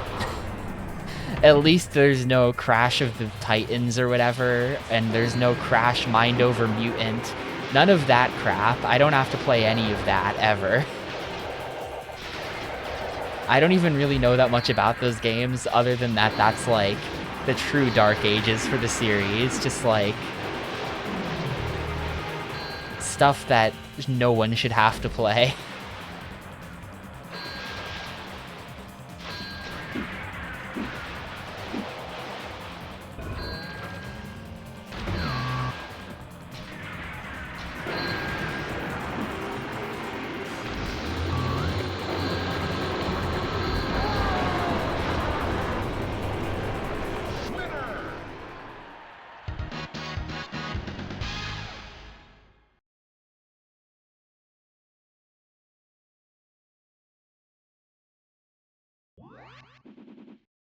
Wow, okay. Mind Over or Crash of the Titans DS Defender in the chat room. Okay.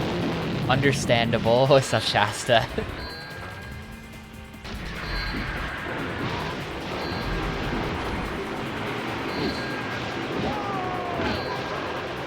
Lot of points there. Nice.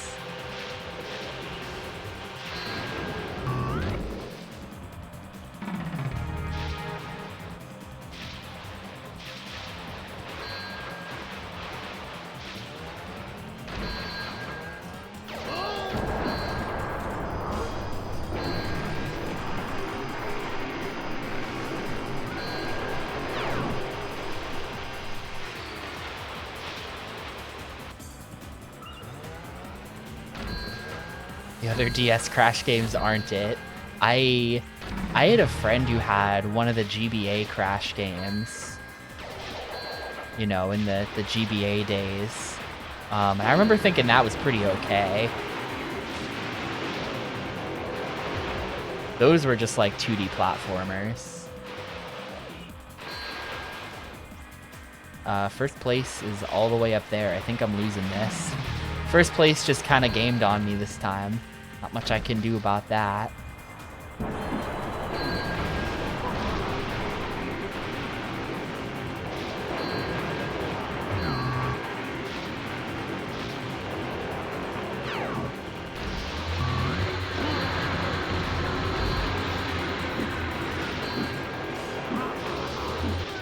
Yep, not much I can do about that. I went pretty fast. 1:38 is a great time.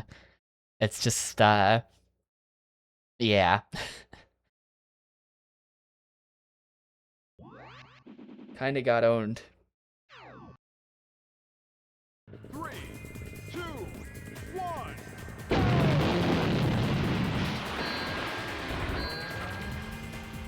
I did really like Twinsanity before it went off the rails with like making you play as other characters constantly and stuff though. The first like half of Twinsanity is genuinely like a very good game in my opinion. It's just like straight up 3D platforming. Has some real Crash Bandicoot themed shit going on, but it's been like translated into this sort of weird open-ish world thing in a way that I think actually works.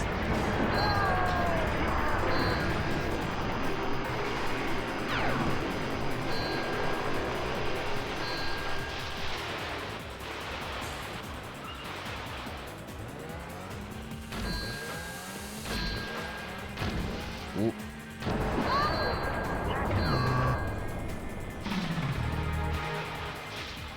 Yeah, that's what everyone knows about Arctic Thunder. It had those fans. I feel like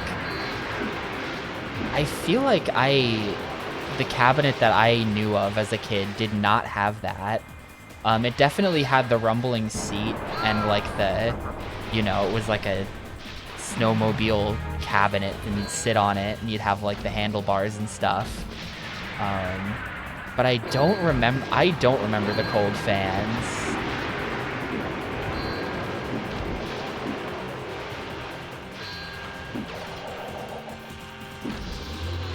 But yeah, there's a movie theater by me that had Arctic Thunder.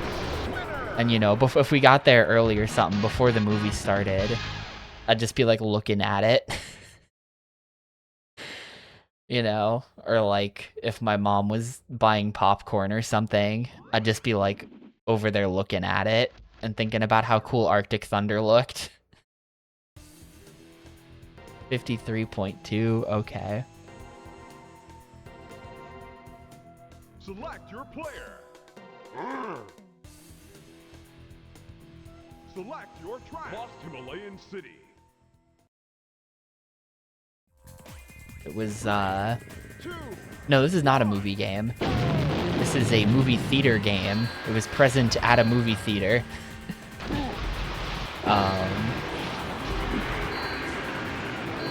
Same movie theater had Star Wars Trilogy, I think it's called, which is like this weird Star Wars game where you play I think it's the original trilogy.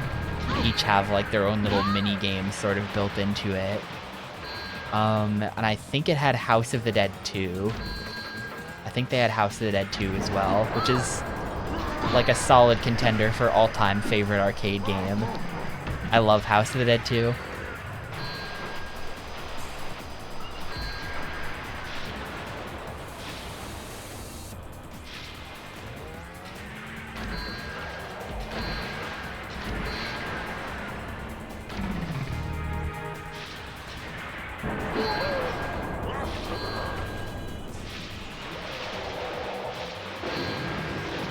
Yeah, Time Crisis also very good.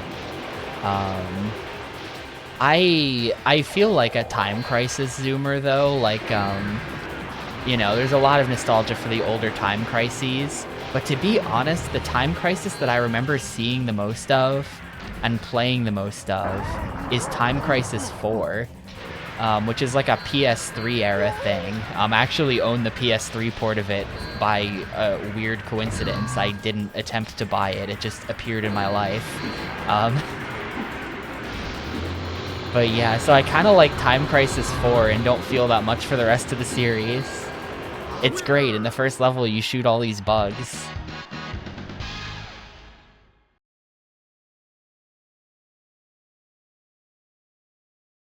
House of the Dead 2 and 3.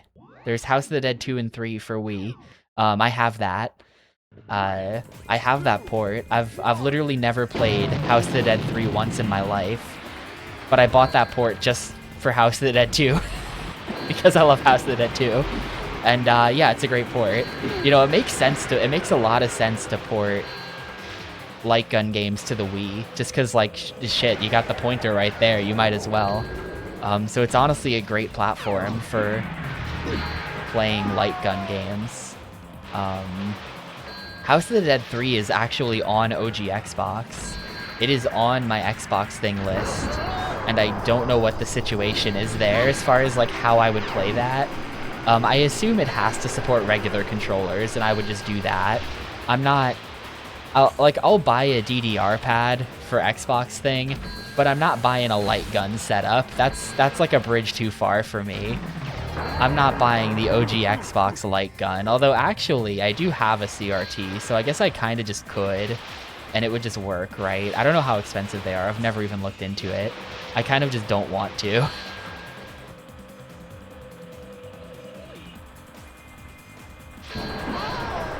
I kind of just don't want to.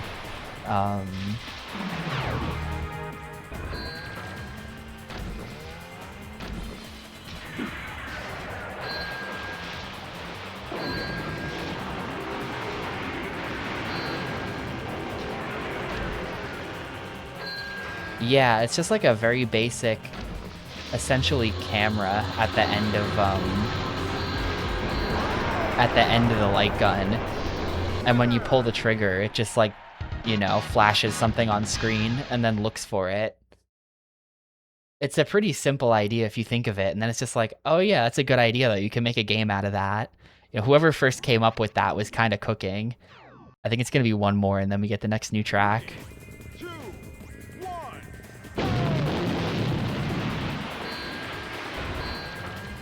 I don't know who invented the light gun. Look it up and it'll be like fucking Gunpei Yokoi, because of course. He was always cooking.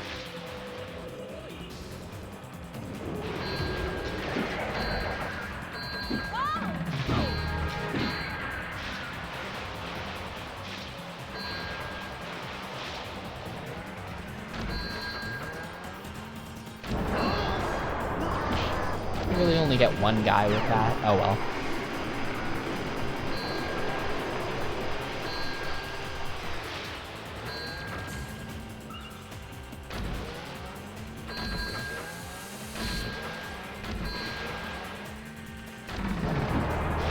Did I really get no guys with that?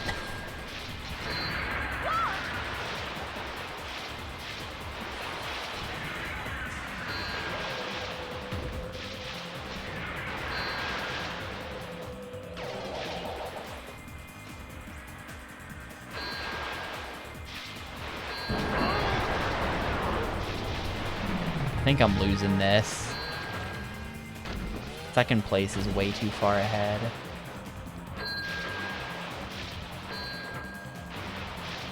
Oof, even missed the boost there.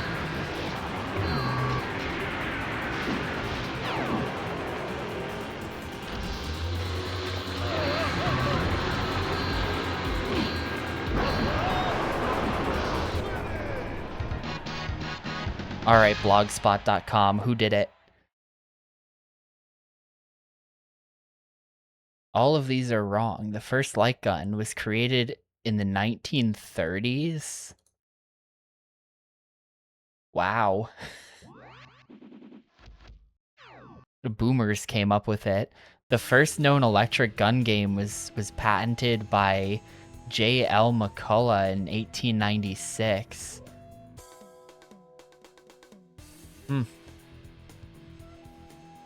1896.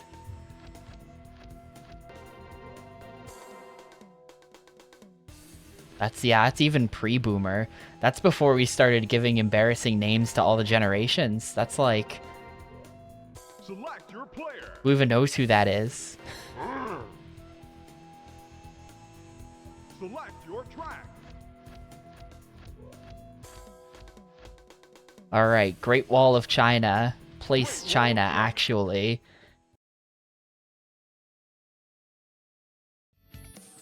Three, two, one.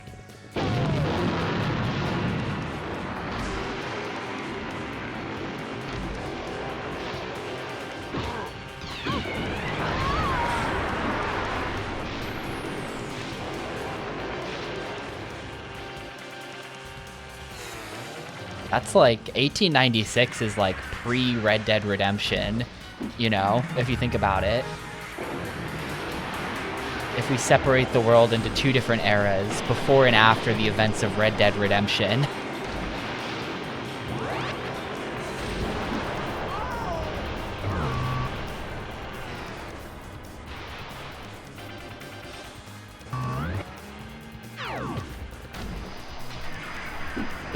This track is confusing me. I don't know where to go. Also, why are there lasers?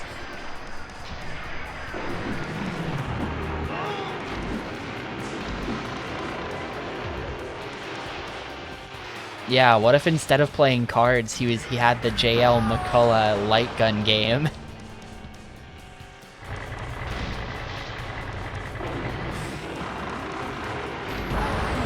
I think everybody would just be like, what the hell is this? That's historically inaccurate. Nobody would expect that it's real.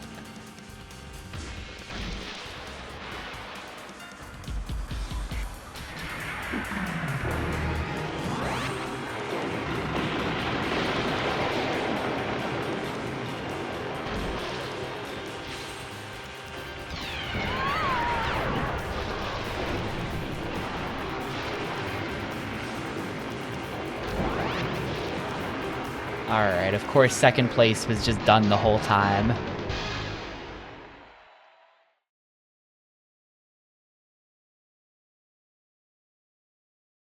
Congratulations, you have a top time.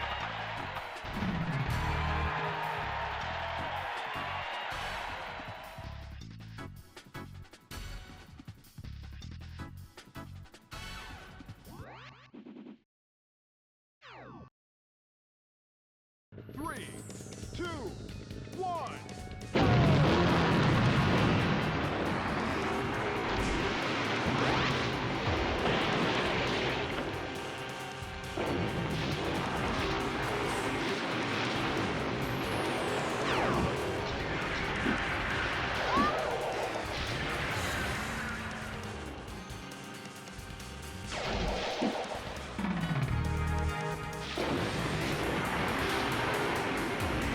Going down here with the Terracotta Boys.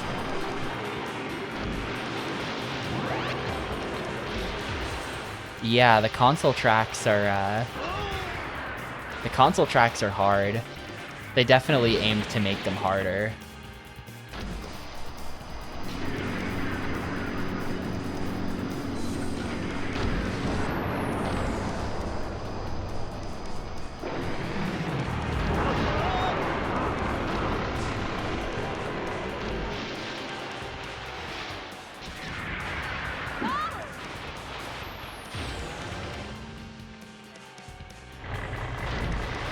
Forklift, no! The forklift into the mine right behind the forklift sucks.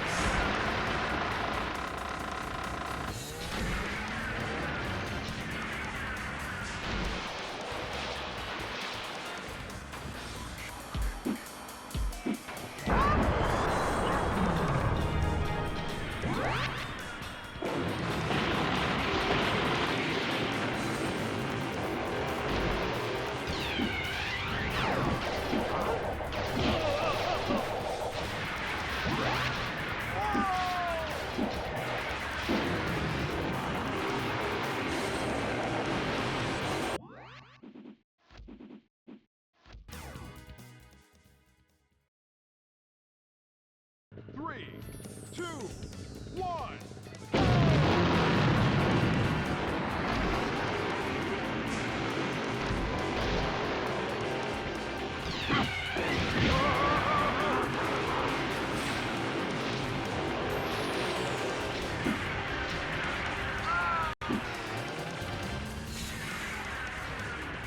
You can totally get those on the right side. I'm gonna try not going down there with the Terracotta Boys. He's gonna stay up.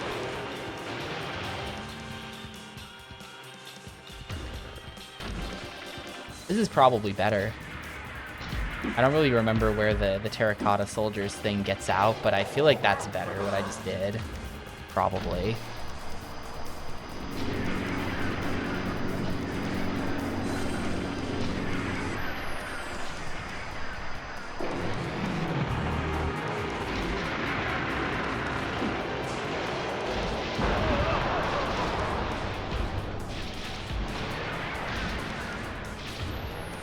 Oop, okay, I get nothing. I just get nothing, actually.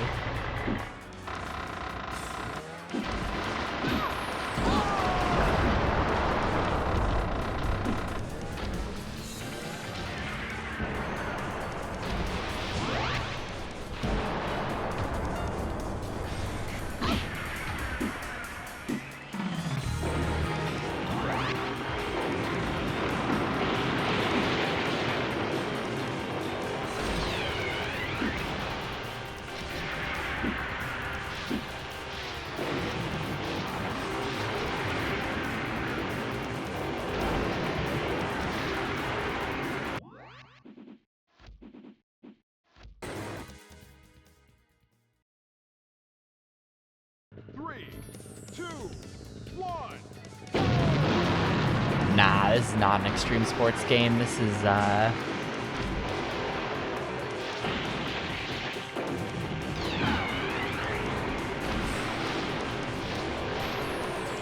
this is an arcade racer. Totally different.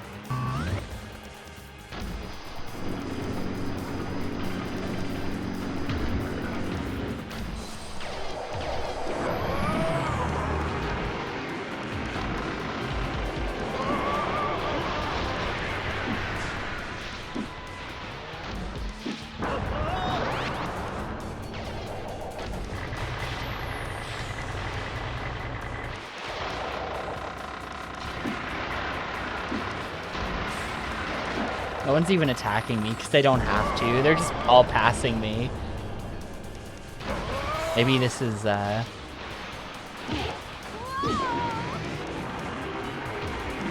maybe this is when having the extra top speed would come in handy.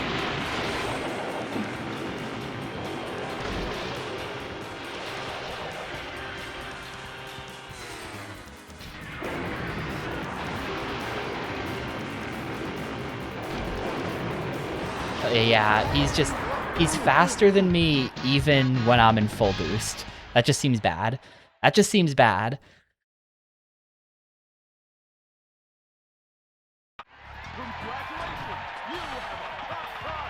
New top time, but it's still only second. I don't really want to grind points to get my top speed up. Yo, Stacey, thank you. Thank you for the 48 months. Yeah, even worse, you're losing me to a crippling patchy slot addiction. Gonna start posting my insane gains in Aladdin A in the Discord until everyone leaves.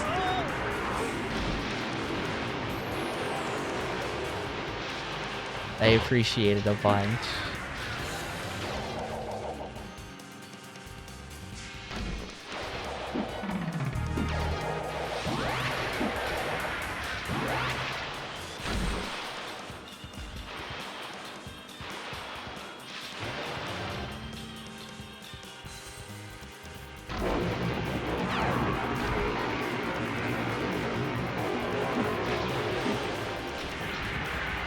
yeah, you could be out here,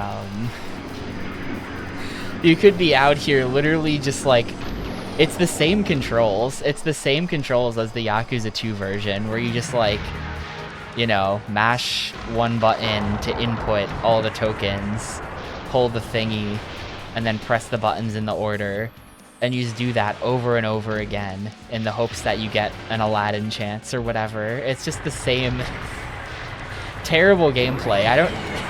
I really don't know why anybody would ever buy Aladdin A for the home.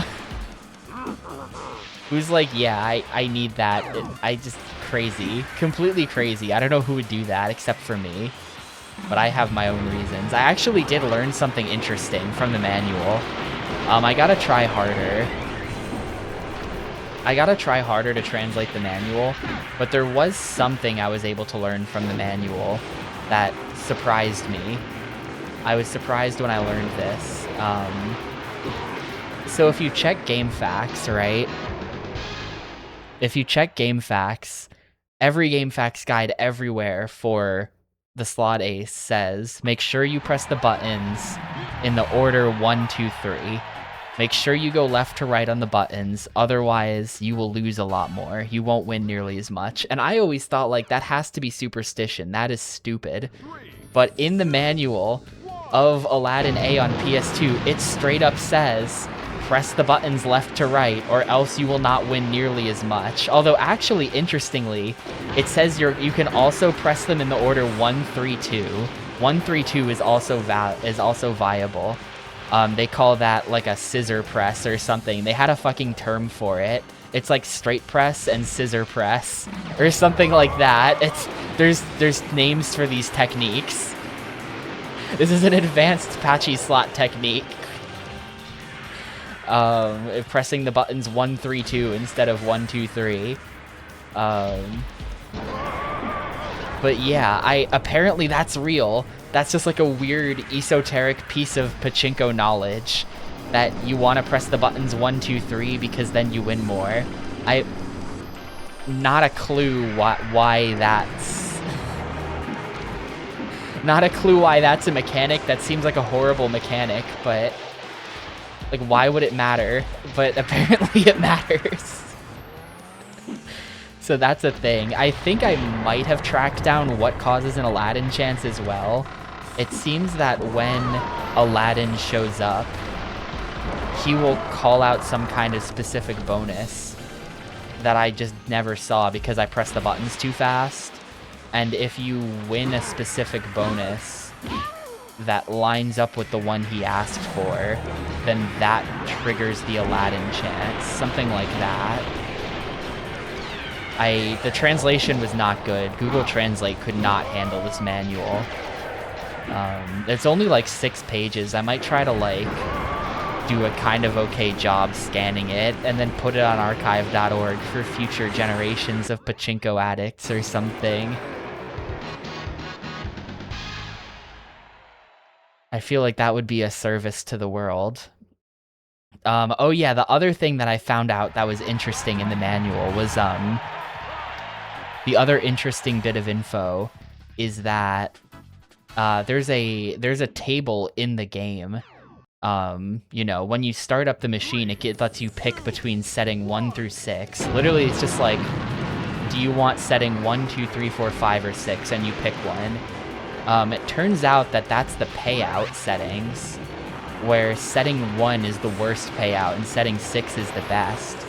And they give you the percentages in a table where it's just straight up like, yeah, like the payout ratio is like 94% for setting 1 or something like that, which I assume means that for every 100 tokens you put in, you get 94 back out. Whereas like if you put it on setting 6, then it's like 119% payout, I think it is. It even has like a decimal. It's like 119.24% or something crazy. I don't know how and they give you like the odds of Aladdin chances and jackpots and stuff as well. I don't know if the Yakuza 2 version of Aladdin A lines up with the Aladdin A standalone game.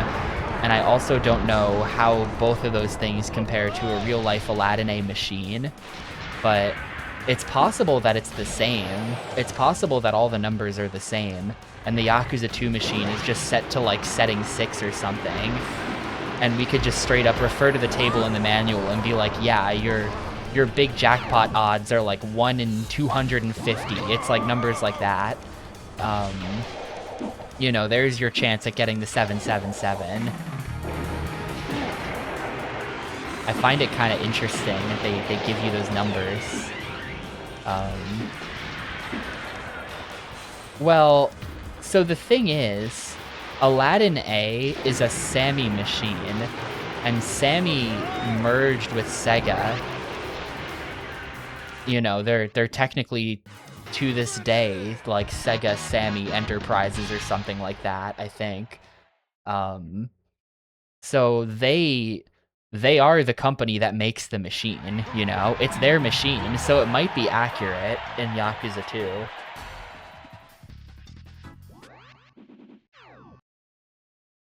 Yeah, if the numbers in the manual, I mean, we could use statistics to determine if the numbers in the manual line up with the numbers, you know, in Yakuza 2. What you could do is just play like 10 hours of the slot ace, and then, you know, you can build like a confidence interval or whatever, I think, right? I took a statistics class once. I know these things. You know, and you could determine, do we think that our random sample here, you know, our random sample of 10 hours of the slot ace matches these odds, the odds from the table, and then we could tell what setting the machine was on. Or, I mean, with enough slot ace, the numbers would just converge, you know. Law of large numbers is a thing.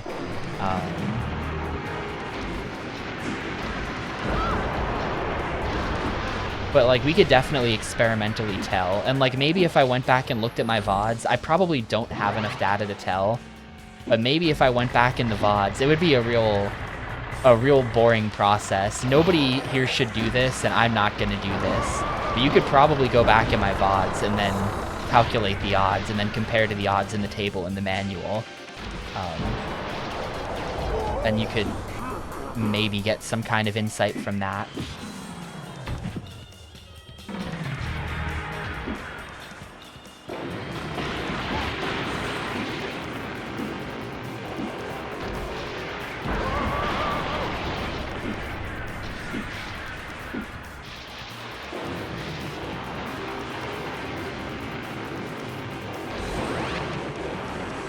Man, no matter what I do, there's just some asshole who already finished.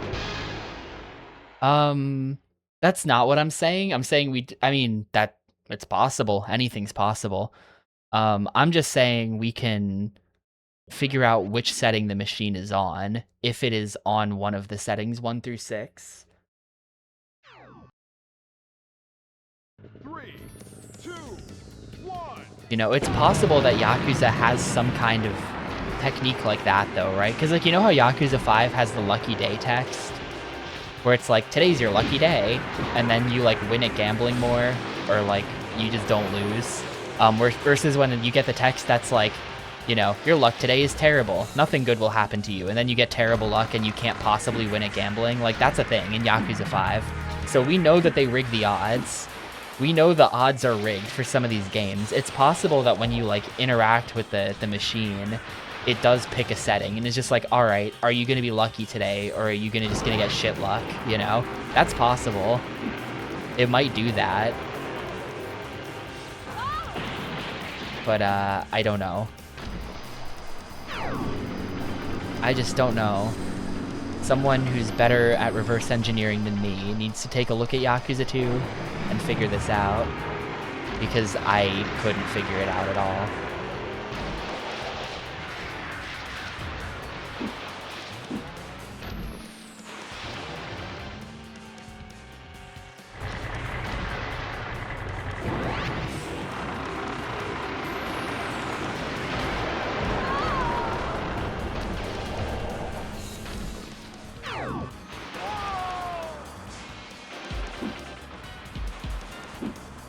just grinding attempts at this has not worked. I feel like, you know, we need a better approach. I feel like a different approach is needed if we're gonna win this. Like, where the hell is first place? First place is just completely gone.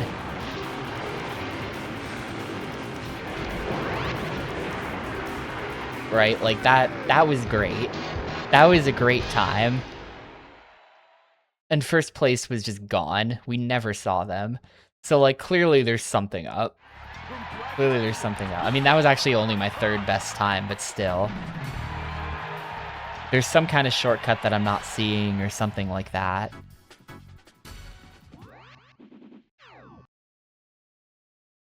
Three, two, one.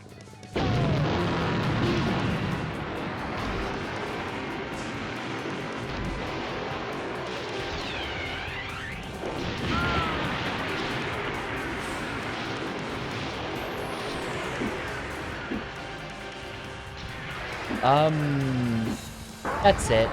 There are 12 tracks. We want to get a gold medal in all 12 tracks, which isn't going to happen, but we would want to get gold medals in all 12 tracks. The tracks are unlocked, weirdly, by buying them with points. So between winning tracks, we have to spend like 20 minutes point grinding to unlock the next one. But that's how it is. Aside from that, I don't even necessarily think anything happens once we get all 12 golds. It'll just be like, there's a secret character we unlock. It keeps telling us that in the load screens. But I'm only playing this game today. Because then tomorrow is going to be Roller Coaster Tycoon Grand Finale. And, you know, that's going to take up the whole stream because it's a 4-hour long scenario.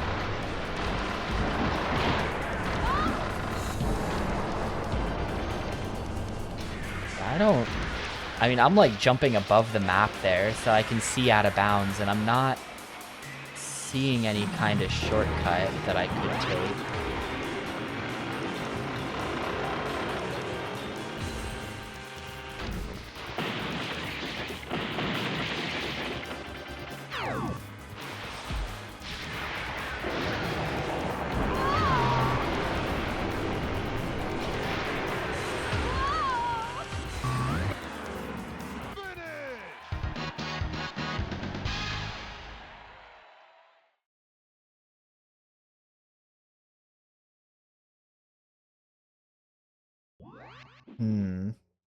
Yeah, maybe I'd have to grind stats at this point to,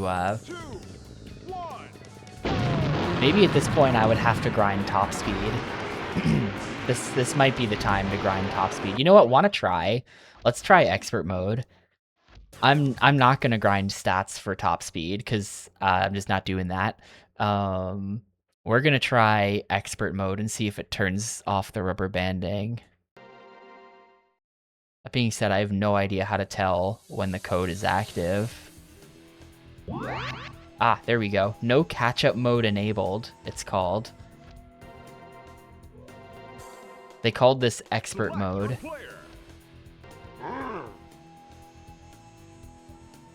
Select your track. We'll see what this does. Like, this might just make it straight up impossible. It's called expert mode. It might just be straight up impossible. 3, 2, 1. Or it might be easier because no rubber banding.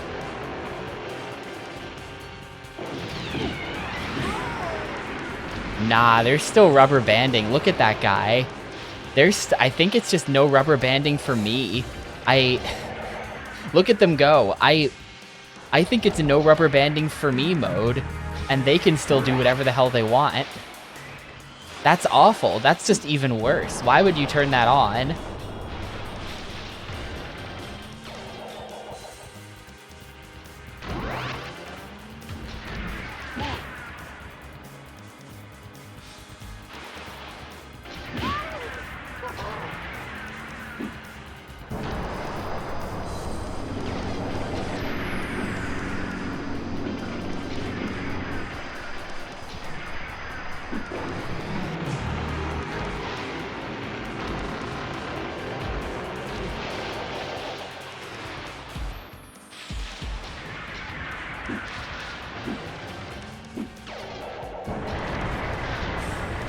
I guess this kind of soft confirms that they do slow down when they're in front of you to some extent.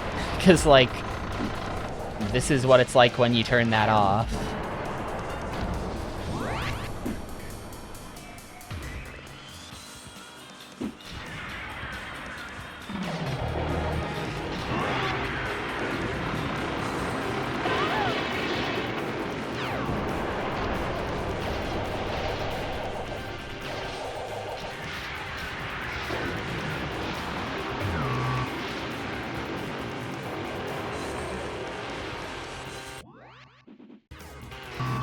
$1:53 is not a great time, though, but, like, also, damn.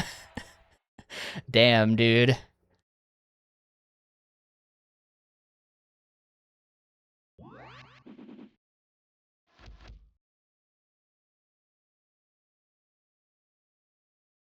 Alright. Here's the deal. Here's the deal. Like I said, I don't have time to come back to this tomorrow, and then on Saturday I am leaving and I am not taking my Xbox, and then I will not have access to my Xbox for like 4 months. So I could sit here and grind for about another hour to have enough points to unlock the final 3 stages. I think that's what it is. I think there's 3 more. Let me check that.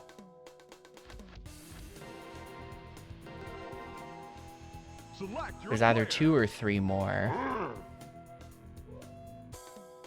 Select your track.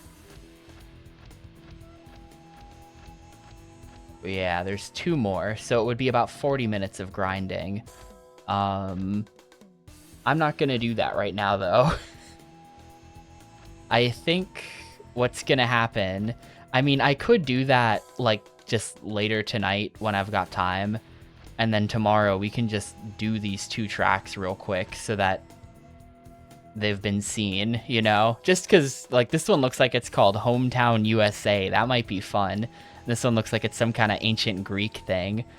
So I could just grind out the points, and then we accept not getting all golds, but we do play all tracks. And then I just check them out tomorrow or something. I probably should have done that grinding today instead of going for all golds, because I spent a really long time working on some of these golds that I could have spent grinding. But either way, I am not going to play more of the game today. I'm stopping the timer. Credits are in the extras menu, weirdly. I'm going to the extras. Extras, and there's the credits. It's just a scroll. But I am not going to play more of this today, and I think we're just going to wrap it up. I think we are going into wrap it up mode, and then maybe we'll circle back tomorrow just to check what those other 2 tracks look like real quick, like after Roller Coaster Tycoon or something.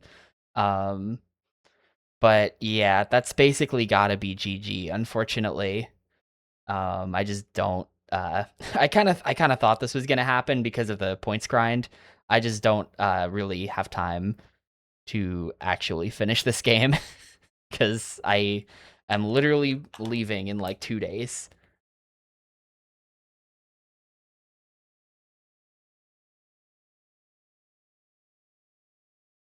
We've basically seen it. Like, you know, there's still those 2 tracks left, but I think we get the idea, you know? I don't necessarily feel like we're missing anything tremendous. I did play a bunch of Arctic Thunder, and we did beat all the arcade tracks as well. Extra special thanks to the Szymanski family of Alpena, Michigan, who provided the inspiration for Arctic Thunder. What? Interesting. Is that anyone on the dev team? Like, did we see that last name somewhere in the credits? I don't think so.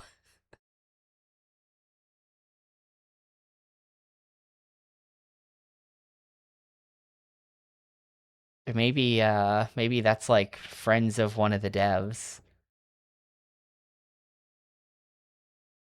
You know, the director's friend or something was like, hey, you should do this.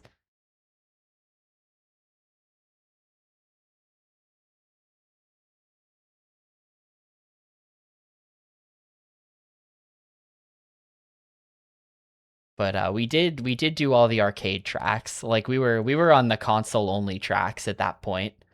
We were on the console. So in a sense, we did beat the arcade version of Arctic Thunder. The biggest cope of them all. But yeah, we're gonna go ahead and wrap this thing up now. We're gonna do the wrap up. Is what's gonna happen. So that was game 144, Arctic Thunder. I may return to this tomorrow for like literally 10 minutes just to see the last two tracks, like what they look like and stuff. But yeah, we played a bit under 4 hours of that. I should note, did not get gold on the last 3 tracks. But how was that? There were no sewers. Maybe Hometown USA would have sewers, or like the ancient Greek one. Maybe we go down into like an underground aqueduct type of place. And if I do, then I'll go back and check off sewers. But how was that? How was Arctic Thunder? Well, it sure is a Midway racing game, right? It is exactly what we expected it to be. It is exactly what I expected it to be. You know, it's the sequel to Hydro Thunder. It's got incredible rubber banding that makes it feel like there's no skill involved whatsoever in winning. There is skill involved, but once you're good enough, you simply have to grind until you randomly win. Which, you know, isn't great, but the game's presentation and very short races kind of makes it not feel so painful to do, you know? That's like, I like I like Hydro Thunder, and I liked this. Even though they are kind of BS games, you know, it's fine. It's fine. The races are literally like 1 minute and 40 seconds long. You just deal with it, and it's fine. I will say, though, about the home console port of this, the points grind feels completely pointless and just here to waste your time. Like, having to spend 20 minutes replaying the first race over and over again to get enough points to unlock the next track. And I will admit that the high score was 24,000 and I was getting like 11k tops. So there might be, I mean, there's probably some kind of point mechanics that I'm not understanding that if I did understand would greatly reduce the amount of grind, I think. But apparently the manual did not yield any results on that, and I never figured it out. So I don't know. It sure does seem like those high scores are just fake and not possible, though, because they're the same on every track, and that doesn't make sense. Because the tracks are different lengths and have different power-ups and stuff. So that's interesting. But yeah, I feel like the points to unlock tracks thing should not be a thing. It should be like the home console versions of Hydro Thunder, where you just unlock the next set of tracks once you beat the current set, and you just do that, you know? I think that would make the game better. This was apparently an Xbox launch title, so I could see them not wanting to, especially because, like, launching a straight arcade port in the 2000s on like 6th gen consoles feels a little bit out of place. That's not to say those don't exist, because they absolutely do. But it's a little bit less like older days where you could kind of just do that. You know, by the time you get to the 6th gen, I feel like people kind of look at that as like a budget release, you know? And maybe this was a budget release, I don't know. But I think that Midway was just trying to extend the life of the game there, you know? Yeah, at least give me points while we're doing ranks mode. Like, if you got the points while grinding for a gold, then every time you finished a race, you'd be getting some points. And then by the time you got the gold, you would have the points for the next track. Or you could spend those points. You could be like, man, I keep losing this. I'm going to spend my points on some stat upgrades. Instead of like, well, I keep losing. Better go grind the fucking hidden secret base level or whatever that thing was called. The Himalayan secret mountain or whatever. Like, yeah, back to there. It's just, that's stupid. That is completely stupid. I'm gonna give this a 3. I am gonna give this a 3. It is a very functional port of the game, and I think that the gameplay of the game is fun. It's just held back by point grinding and kind of the fact that the entire game is actually just grinding. Like that's it. That's the whole thing. It's kind of held back by that, but it's like a 3 because I do kind of like the you know, really over the top arcadiness of it. It feels so much more over the top than like a cruisin' game or something, or God forbid, a rush game. I kind of like that aspect of it. Yeah, everything is just like constantly blowing up while you're doing this. Everything is constantly blowing up in front of you. I don't even know what that power-up is that creates like an Arctic snowstorm where you just can't see. And usually that doesn't stick around for that long. But once or twice, it was just like my screen was just white for like 20 seconds. And it's just like I literally can't see anything. Like what? Why? I don't know what the deal is with that. Or what the deal was with that.